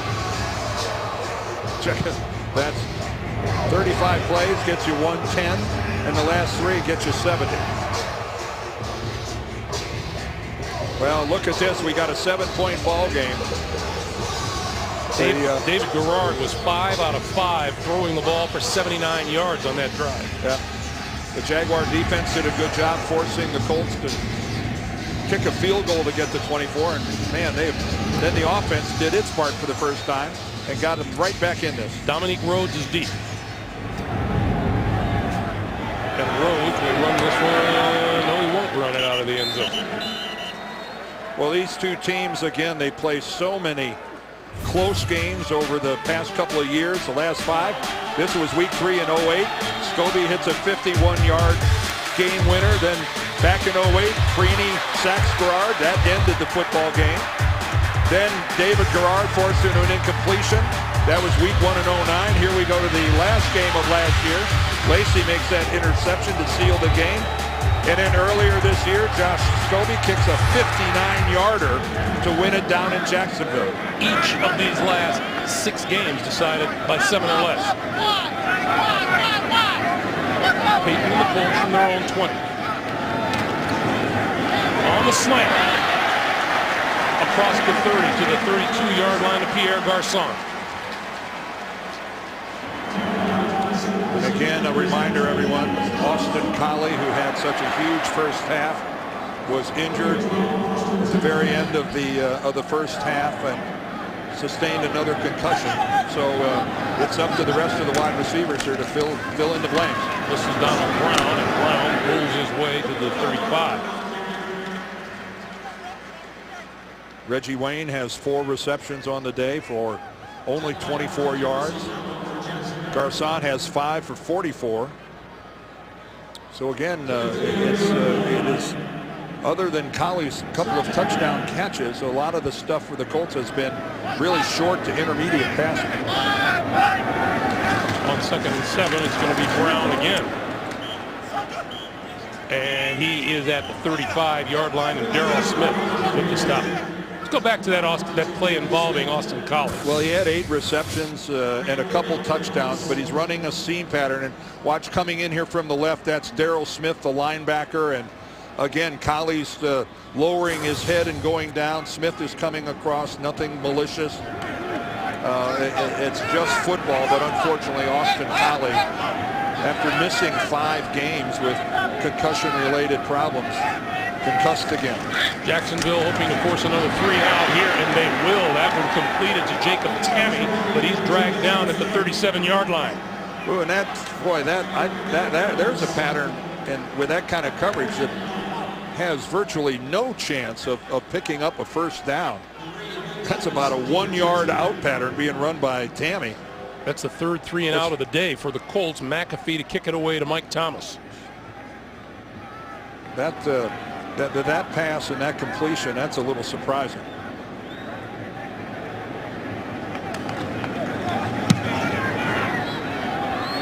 High kick.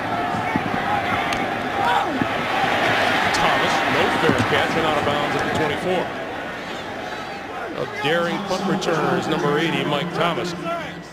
7-point game here. We'll see how it turns out. Meanwhile, coming up next, Mark Sanchez and the New York Jets trying to bounce back against Ben Roethlisberger and the division-leading Steelers, or the Broncos and the Raiders. Check your local listings this season. More people watch the NFL on CBS than any other network. Boy, how big is that Jets-Pittsburgh game coming up? 2 teams that are having trouble scoring points. Yeah, really. For starters. We saw Pittsburgh last week. They had 2 defensive touchdowns in the game we had. And the Jets, who are the Jets? There's the question mark right now. Mark Sanchez in need of a rebound game. Maurice Jones-Drew back on the field, in the backfield. Play fake to him. Garrard going to throw it out here to Jones-Drew. Up the sideline.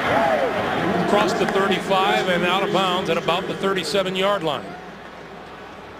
Boy, did Maurice Jones-Drew get left alone by the Colts. Nice soft hands. Look at him look it right into his hands. Resisted the urge to look upfield to see what was going on. He looks the ball right in, and then to his surprise finds out that the nearest Colt is about 5 yards down the field. They're on the sidelines. First down, Jacksonville at the 39.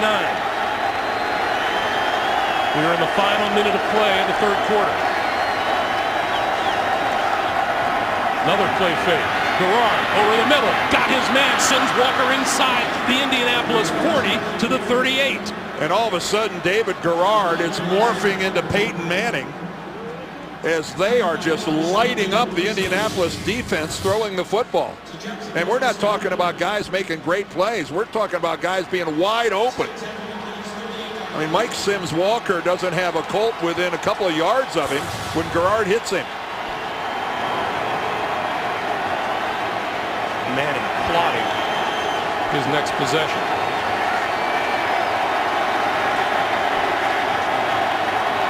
Hard to throw again. Gonna throw over the middle, intercepted. Picked off at the 15-yard line by Antoine Bethea. Bethea to the 35, to the 40, still on his feet. Forward to about the 44-yard line.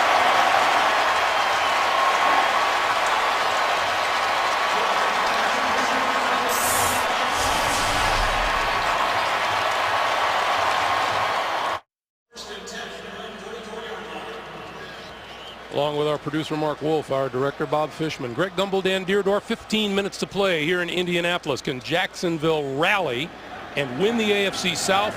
Can Indianapolis hold on and move toward another division title with 3 straight wins to end the regular season? Dominic Rhodes for not much. Well, the Jacksonville offense was humming. David Garrard was just carving up this defense. He's under some pressure from Freeney, and the ball just totally sails on him as he tries to throw it to Jason Hill, their number 83. Way over his head. Antoine Bethea just playing center field, and the ball comes right to him. And that you got to give Freeney an assist with some pressure. 2nd and 12. Manning to Rhodes. Rhodes' forward progress will be marked to about the 46-yard line. Dwight Freeney came around on a loop up the middle, and you could see that David Garrard, he wasn't able to really step up and put everything on that ball that he would have liked, and it really just got away from him. And again, Jacksonville with a winning record came into this game -10 on their turnover differential, and they're losing the turnover battle by 2 today. The Colts yet to turn it over. Hard to believe you can turn the ball over that much with a winning record. It's very hard to believe. 3rd and 8.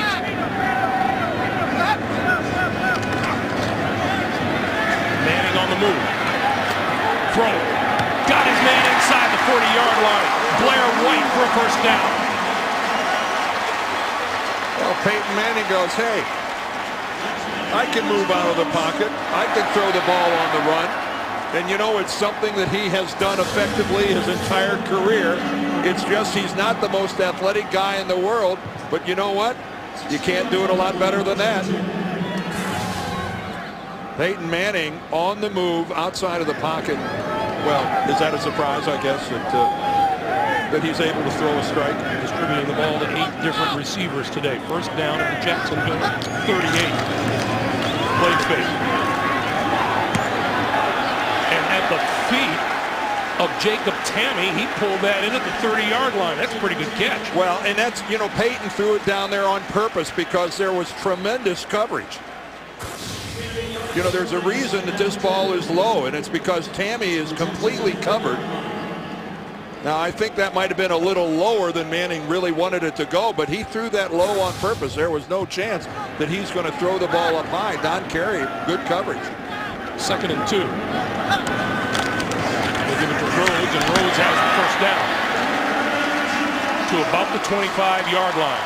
Boy, Dominique Rhodes is a thumper. I mean, this guy, not the most spectacular guy, but productive. But man, when it's time to finish a run, he lowers the pad level and finishes.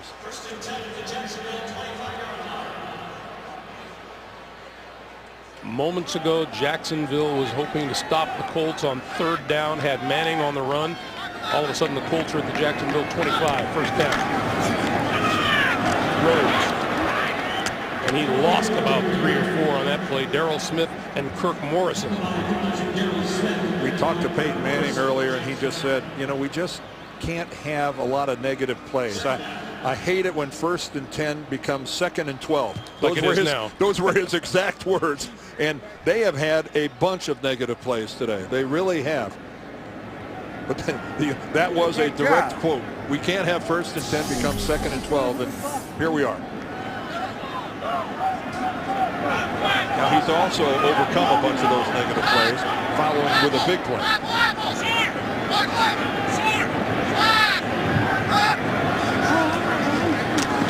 Manning, short pop over the middle, complete inside the 25 to the 23 to Tamme. And we come up to 11 minutes to play in the 4th quarter.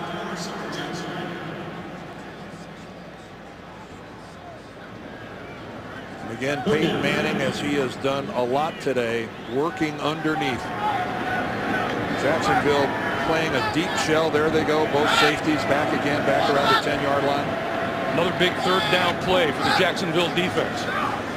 Give it to Rhodes. Rhodes, left side, looking for running room.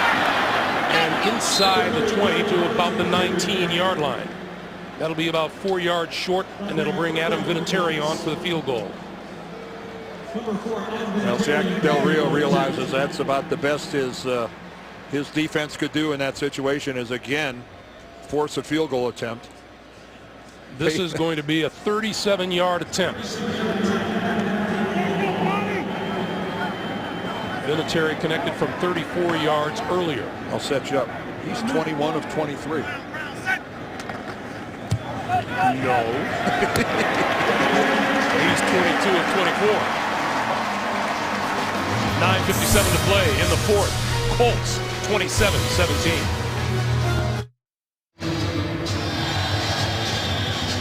9 minutes 57 seconds remaining here at Lucas Oil Stadium. Indianapolis 27 and Jacksonville 17. The front line of the Jaguars.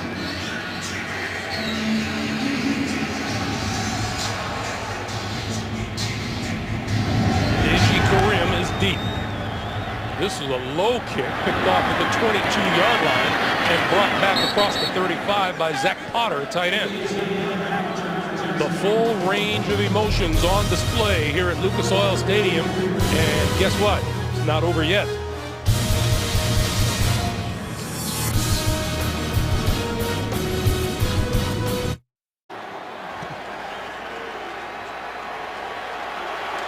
Joseph Adai sitting there in the blue t-shirt, not active for today's game. Maurice Jones-Drew in the backfield for Jacksonville, which needs a little production. When you're hurt, you don't even get a seat on the bench. You got to sit on the water cooler. Jones-Drew to about the 43. Well, it's been tough sledding for Maurice Jones-Drew today. He's getting carries. That was his 16th carry, but again, he can't even find 50 yards on the day. 46. Only 9 in the third quarter. Yeah. This running attack of Jacksonville not playing out the form today. A lot of kudos to the Colts up front. Garrard from the shotgun on 2nd and 5 over the middle to Jones-Drew, has a first down across midfield to about the 49 or the 48-yard line of the Colts. Tywan Hagler coming up. Well, Jim Caldwell told us that with the Jaguars, it's like basketball. If a guy likes to go to his right, you force him to his left. And, you know, his point was, we'd like to force David Garrard to throw the football. Here in the second half, that's been the difference, as the Jaguars have been able to throw the football, and pretty effectively, right up to that last interception. That's Cornelius Brown, the cornerback, the rookie out of Texas El Paso. While they check on him, we'll check in with James Brown in New York. All right, Greg and Dan, and what we'll find is that Drew Brees throwing his third touchdown of the game. Take a look here as he throws this toward the end zone. Marcus Colston tips it. Lance Moore right there to haul it in. 15-yard strike. 11 plays, 80 yards. All knotted. 20 for all in the fourth in Baltimore. Greg and Dan. JB, I'm sure that's just like they drew it up on the chalkboard. Lance Moore didn't have a whole lot of football field to work with there, did he? You know, that's when it's really amazing, the athleticism of some of these guys. First down, Jacksonville at the Indianapolis 49. Garrard on the run and throws it away. Well, credit Dwight Freeney. He just collapsed. He just collapsed Eugene Monroe, number 75. I don't think David Garrard was planning to leave the pocket. Watch this. This is a bull rush. That is when you just get under a guy and run him back. David Garrard, that was not a rollout. He left the pocket because the pocket disappeared because of that guy. You know, when a guy can spin on you and you got nothing but air, and then he turns around and comes with nothing but power, that's a lethal combination. 2nd and 10. For Jennings out of the backfield. Can't elude the first tackler at the 45-yard line. That's Tywan Hagler. Well, Tywan Hagler getting extra playing time because Clint Session, the starting linebacker on that side, again not playing because of injury. 3rd and 6, and here come the fans.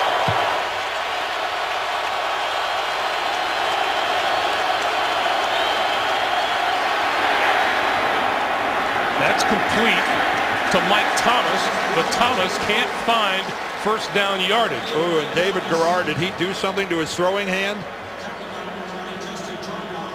Gets up shaking that right hand. And grimacing. And again, here's Dwight Freeney working on Monroe. There's the spin back to the inside. Oh, he hit him on his helmet. He hit that hand on Freeney's helmet.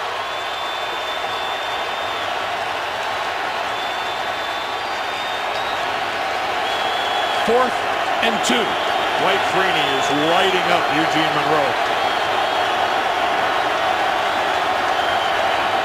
Garrard going to throw for it.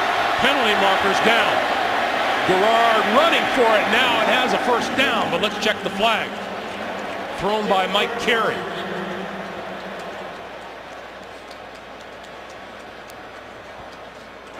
Chop block, offense, personal foul. Number 33 went low on the defender when he was engaged with another player.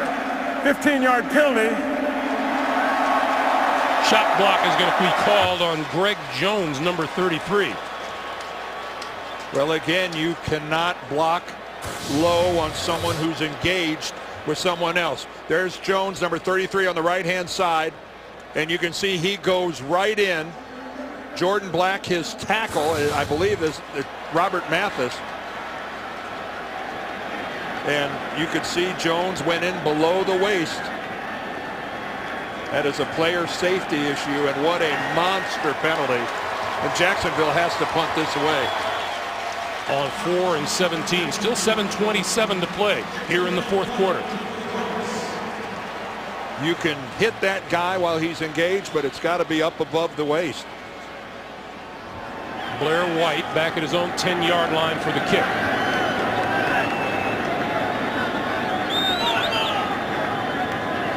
Fair catch call for it. He's going to let it bounce. And they're going to save it inside the 5-yard line. Is that Osgood? Kasim Osgood batted it back, and it was downed by Montel Owens. And Peyton Manning will start from his own 2 when we come back.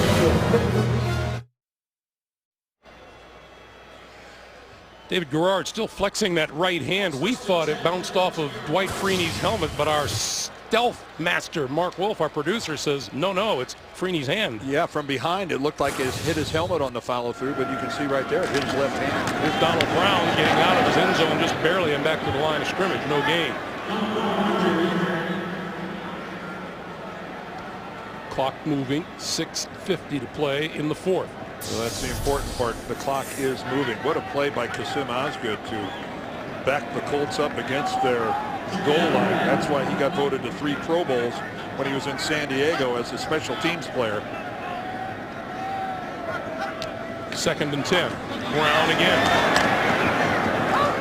Out to about 5. Here's that special teams play. Well, 2 things here. First of all, Osgood, watch him establish his feet. Right here, he stops, makes sure he's in the field of play, because if one of his feet would have been on the goal line, it wouldn't have counted.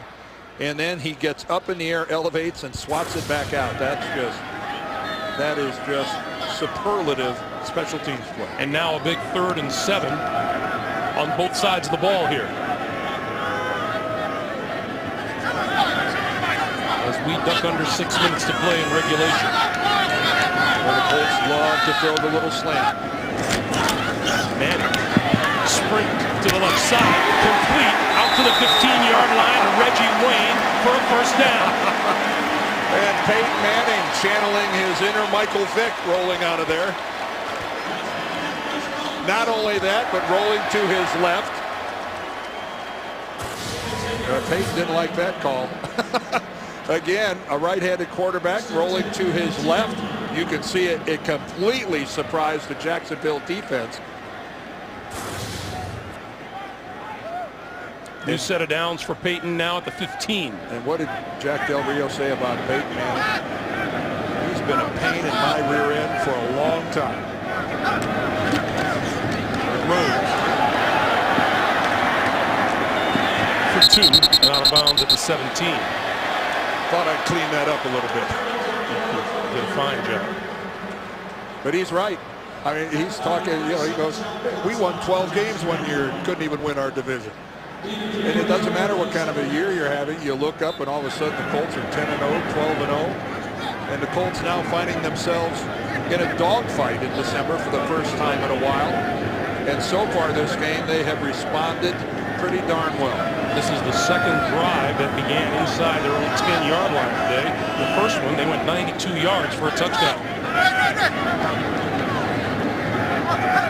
On 2nd and 7. Keep it on the ground with Dominique Rhodes. The clock continues to move. Well, Jacksonville you don't hear this every day where they're just daring Manning to throw, but they are really overplaying the run at the line of scrimmage. Now this is a situation where Manning should really milk the play clock. And he got everybody up to the line of scrimmage. He wants to make sure Jacksonville can't substitute. But he has no intention of snapping this until he gets down inside 5 seconds. We're coming up on 3.5 to play here in the 4th. 3rd and 8. Rhodes. 2 yards short of a first down. And timeout is called to stop the clock. 3.5 on the nose to play in the 4th. Jacksonville down 10.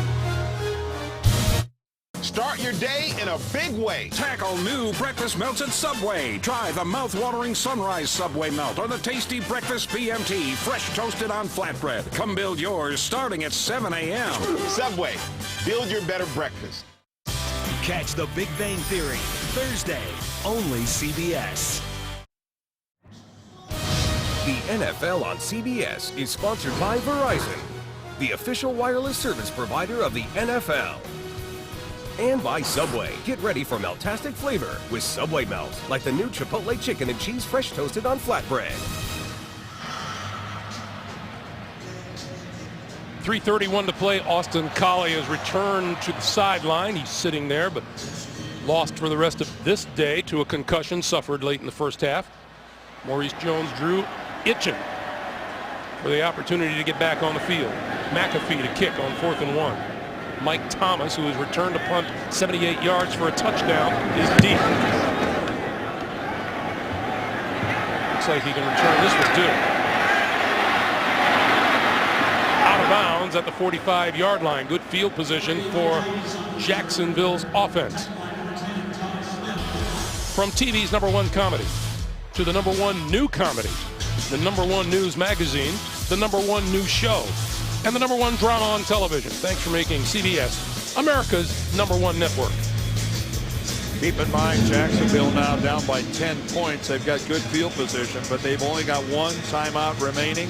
Remember, they had to burn a timeout 14 seconds into the second half here. I was here for that. Yes, you were, and I'm pretty sure they'd like to have that one on account, and they do not.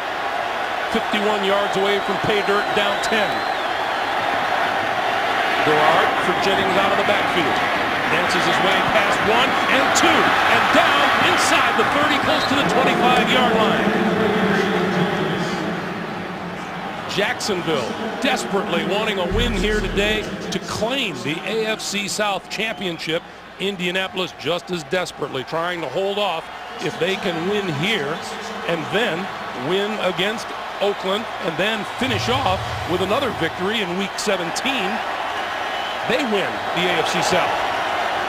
Well, Rashad Jennings came up with a big game last week in that win over Oakland as he rushed for over 100 yards. That was a monster play.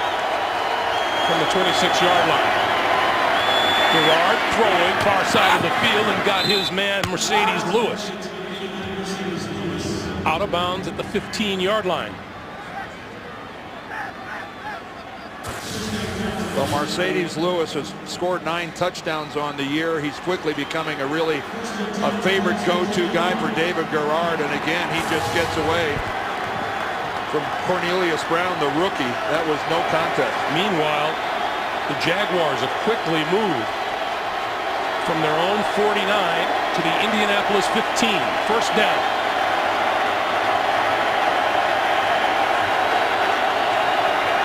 Garrard over the middle. That's complete to Lewis. And Lewis fights his way to the 5-yard line. Well, this is one of the things that Jack Del Rio admires about this group of his, that they don't quit. They don't get discouraged even when they're behind. They don't lose confidence. Ask the Oakland Raiders about that last week. And look how close they are to getting right back in this thing. They are very close to, but not quite. Let's see, they're going to measure for a first down now.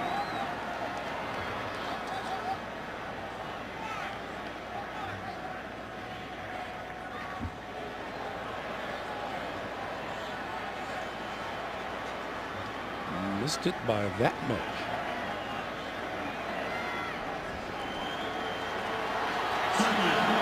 Second and inches. After the measurement, the clock starts to run again. Jacksonville's wasting some time here. Get up there and get set. Gerard going to keep it and push his way about the 1.5-yard line for a first and goal. And we're under 2.5 to play. Indianapolis looked like they were surprised by that quarterback sneak. They shouldn't have been. Gerard has already run it today to pick up a first down, and it's a Jacksonville staple. Jennings in the backfield with Gerard. First and goal. Throwing for it, and incomplete at the 1. It bounces its way to Mike Thomas. Stops the clock with 2:04 to play.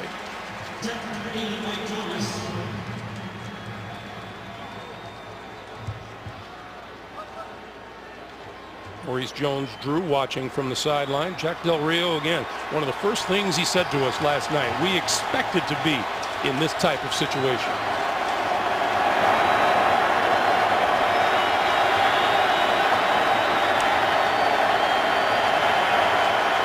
Second and goal. We're looking right at a 2-minute warning.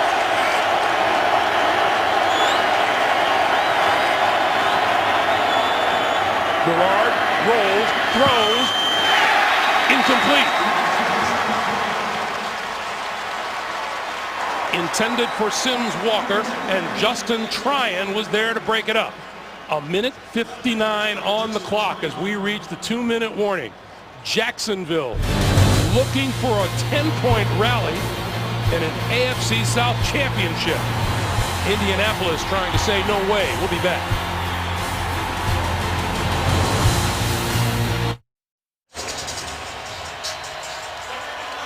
No team in the National Football League scores more points in the last 2 minutes of the first and second halves than the Jacksonville Jaguars. Third and goal. Gerard handles the high snap, throws over the middle, touchdown to Mike Sims Walker. Well, this is about to get mighty exciting here.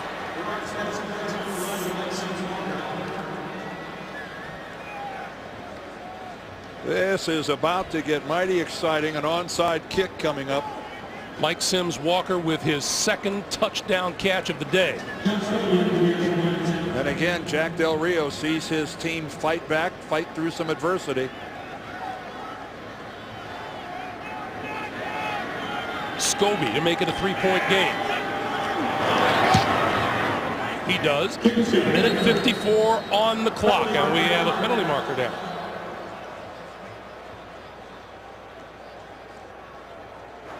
Defense with 12 men on the field. The field that kept is good. That penalty will be assessed on the kickoff, 5 yards.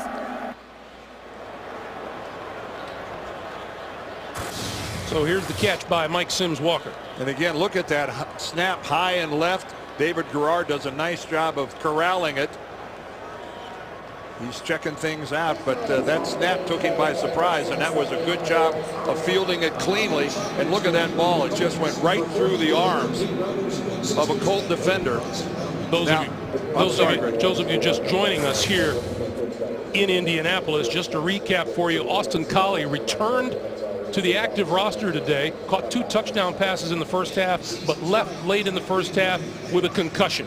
There he is sitting on the bench. Meanwhile, the Jacksonville Jaguars were sparked by a 78-yard punt return by Mike Thomas in the first half, and then have come back to within 3 points here in the second. Well, Jacksonville only has 1 timeout remaining, and we're on the other side of the 2-minute warning, so they really have no choice but to go for an onside kick. Now the question will be, will drive it down into the ground, have it pop up in the air, or do you try the little pooch over the top, or do you do the one where the kicker kicks it straight ahead and tries to recover it himself? Options are available here. And also keep in mind, Josh Scobie has a 59-yard field goal to his credit earlier this season against the Colts. So he has got some range. Does not count.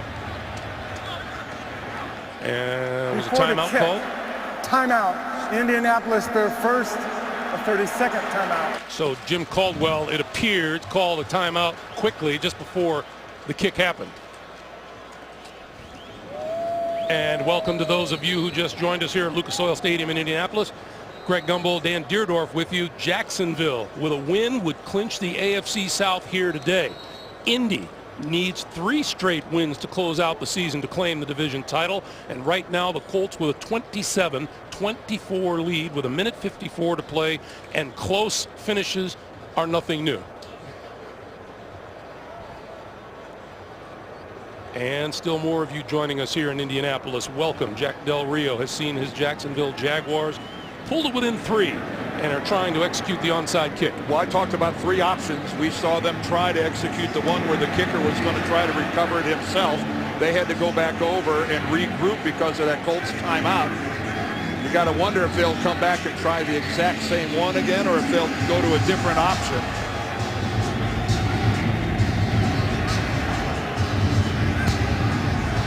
Scobie rolls it along the ground, picked up by the Colts. This is a Taiwan Hagler touchdown.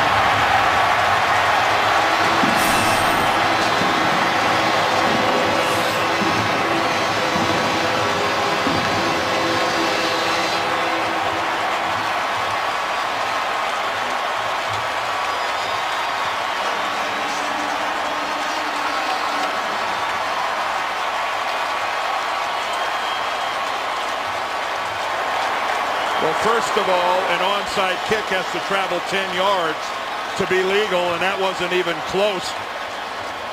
It didn't. I'm not sure it ever would have traveled 10 yards.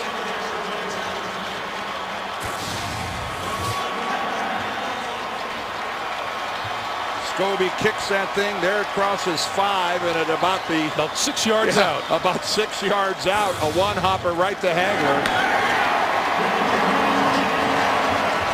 Hagler took it 41 yards, and the Colt lead is back up to 10.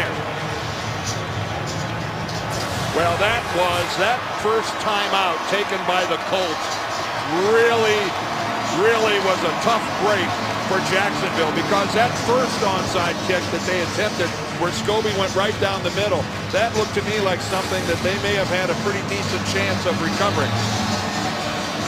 But you've just got, Scobie had to get that on a little deeper of an angle, so it had a chance of covering 10 yards.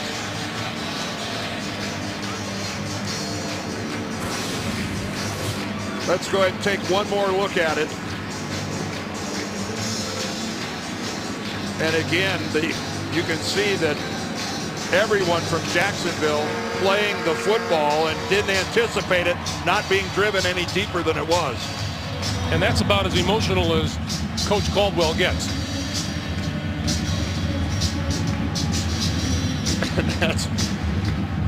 There's a wry smile by Peyton Manning.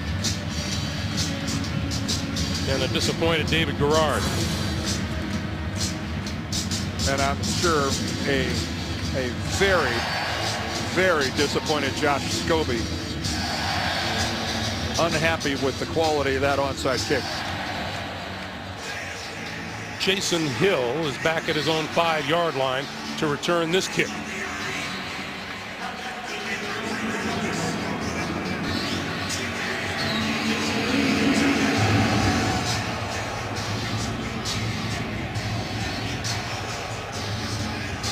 McAfee kicks it away. And Hill will run it from 2 yards deep in his own end zone. 20. Almost broke it up the sideline and out of bounds about the 30-yard line. The rest of the season looks like this for Jacksonville. They will host Washington next week and finish on the road against divisional rival Houston. Indy goes to Oakland. Dan and I will be there for that game next Sunday, and then we'll come back home to host divisional rival Tennessee.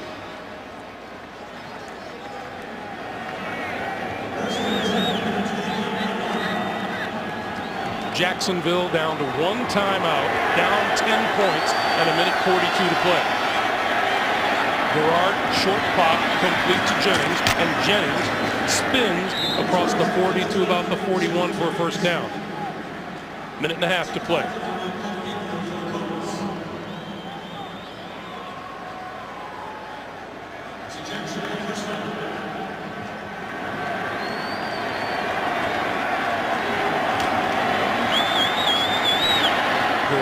Short pass, penalty markers are down, and Jennings carries to about the 45. The clock will stop with 69 seconds to play as we hear from Mike Carey. Holding, offense number 78, 10-yard penalty, still first down.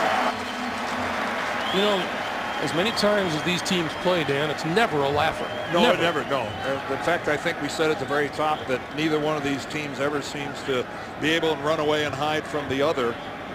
And right up until the point that Hagler returned that onside kick for a touchdown, this was a nail-biter. But again, you know, Jack Del Rio on the one hand has to be proud of his team for fighting back, but the Jaguars came into this game with a chance to deal a death blow to the Indianapolis Colts, and they weren't able to do it. The screen to the far side, Jennings pulled down at the 37-yard line by Jacob Lacey. The Jacksonville Jaguars have never swept the Colts in a season series, and they're not going to do it this year either. Garrard under pressure, got rid of it.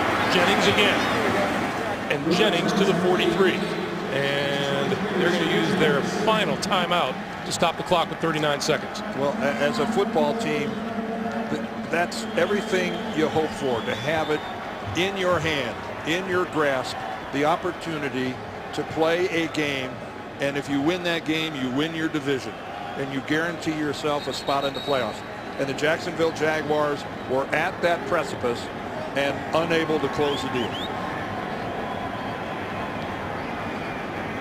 A reminder, coming up next, the New York Jets trying to find some offense against the Pittsburgh Steelers, who are trying to find some offense. Jets in Pittsburgh coming up. Meanwhile, Tim Tebow getting the start at quarterback for the Denver Broncos as they take on the Oakland Raiders this season. More people watch the NFL on CBS than any other network. Long one over the middle. Oh, what a catch inside the 35 by Jason Hill for a first down. 30 seconds and counting.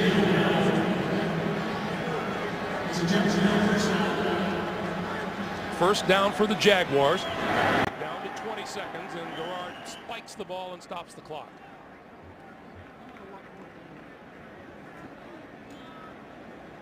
Kind of makes you like Jason Hill's future, doesn't it, Dan? Oh, it certainly does, and they certainly like what they've got. Jason Hill, just things didn't work out in his career with the 49ers.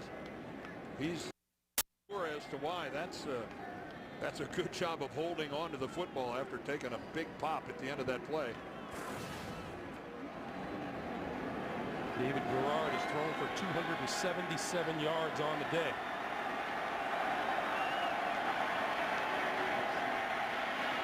On the move, still looking, throws for the end zone, incomplete. Off the hands of Antoine Bethea. 10 seconds to play. Well, you touched on it. It's in front of the Colts now. If they win the remaining 2 games, they will be division champions one more time. And now going forward, I think a huge question mark is the physical condition of Austin Collie. And it's a question of, you know, will he be able to play next week or you know, after another concussion, a huge question mark.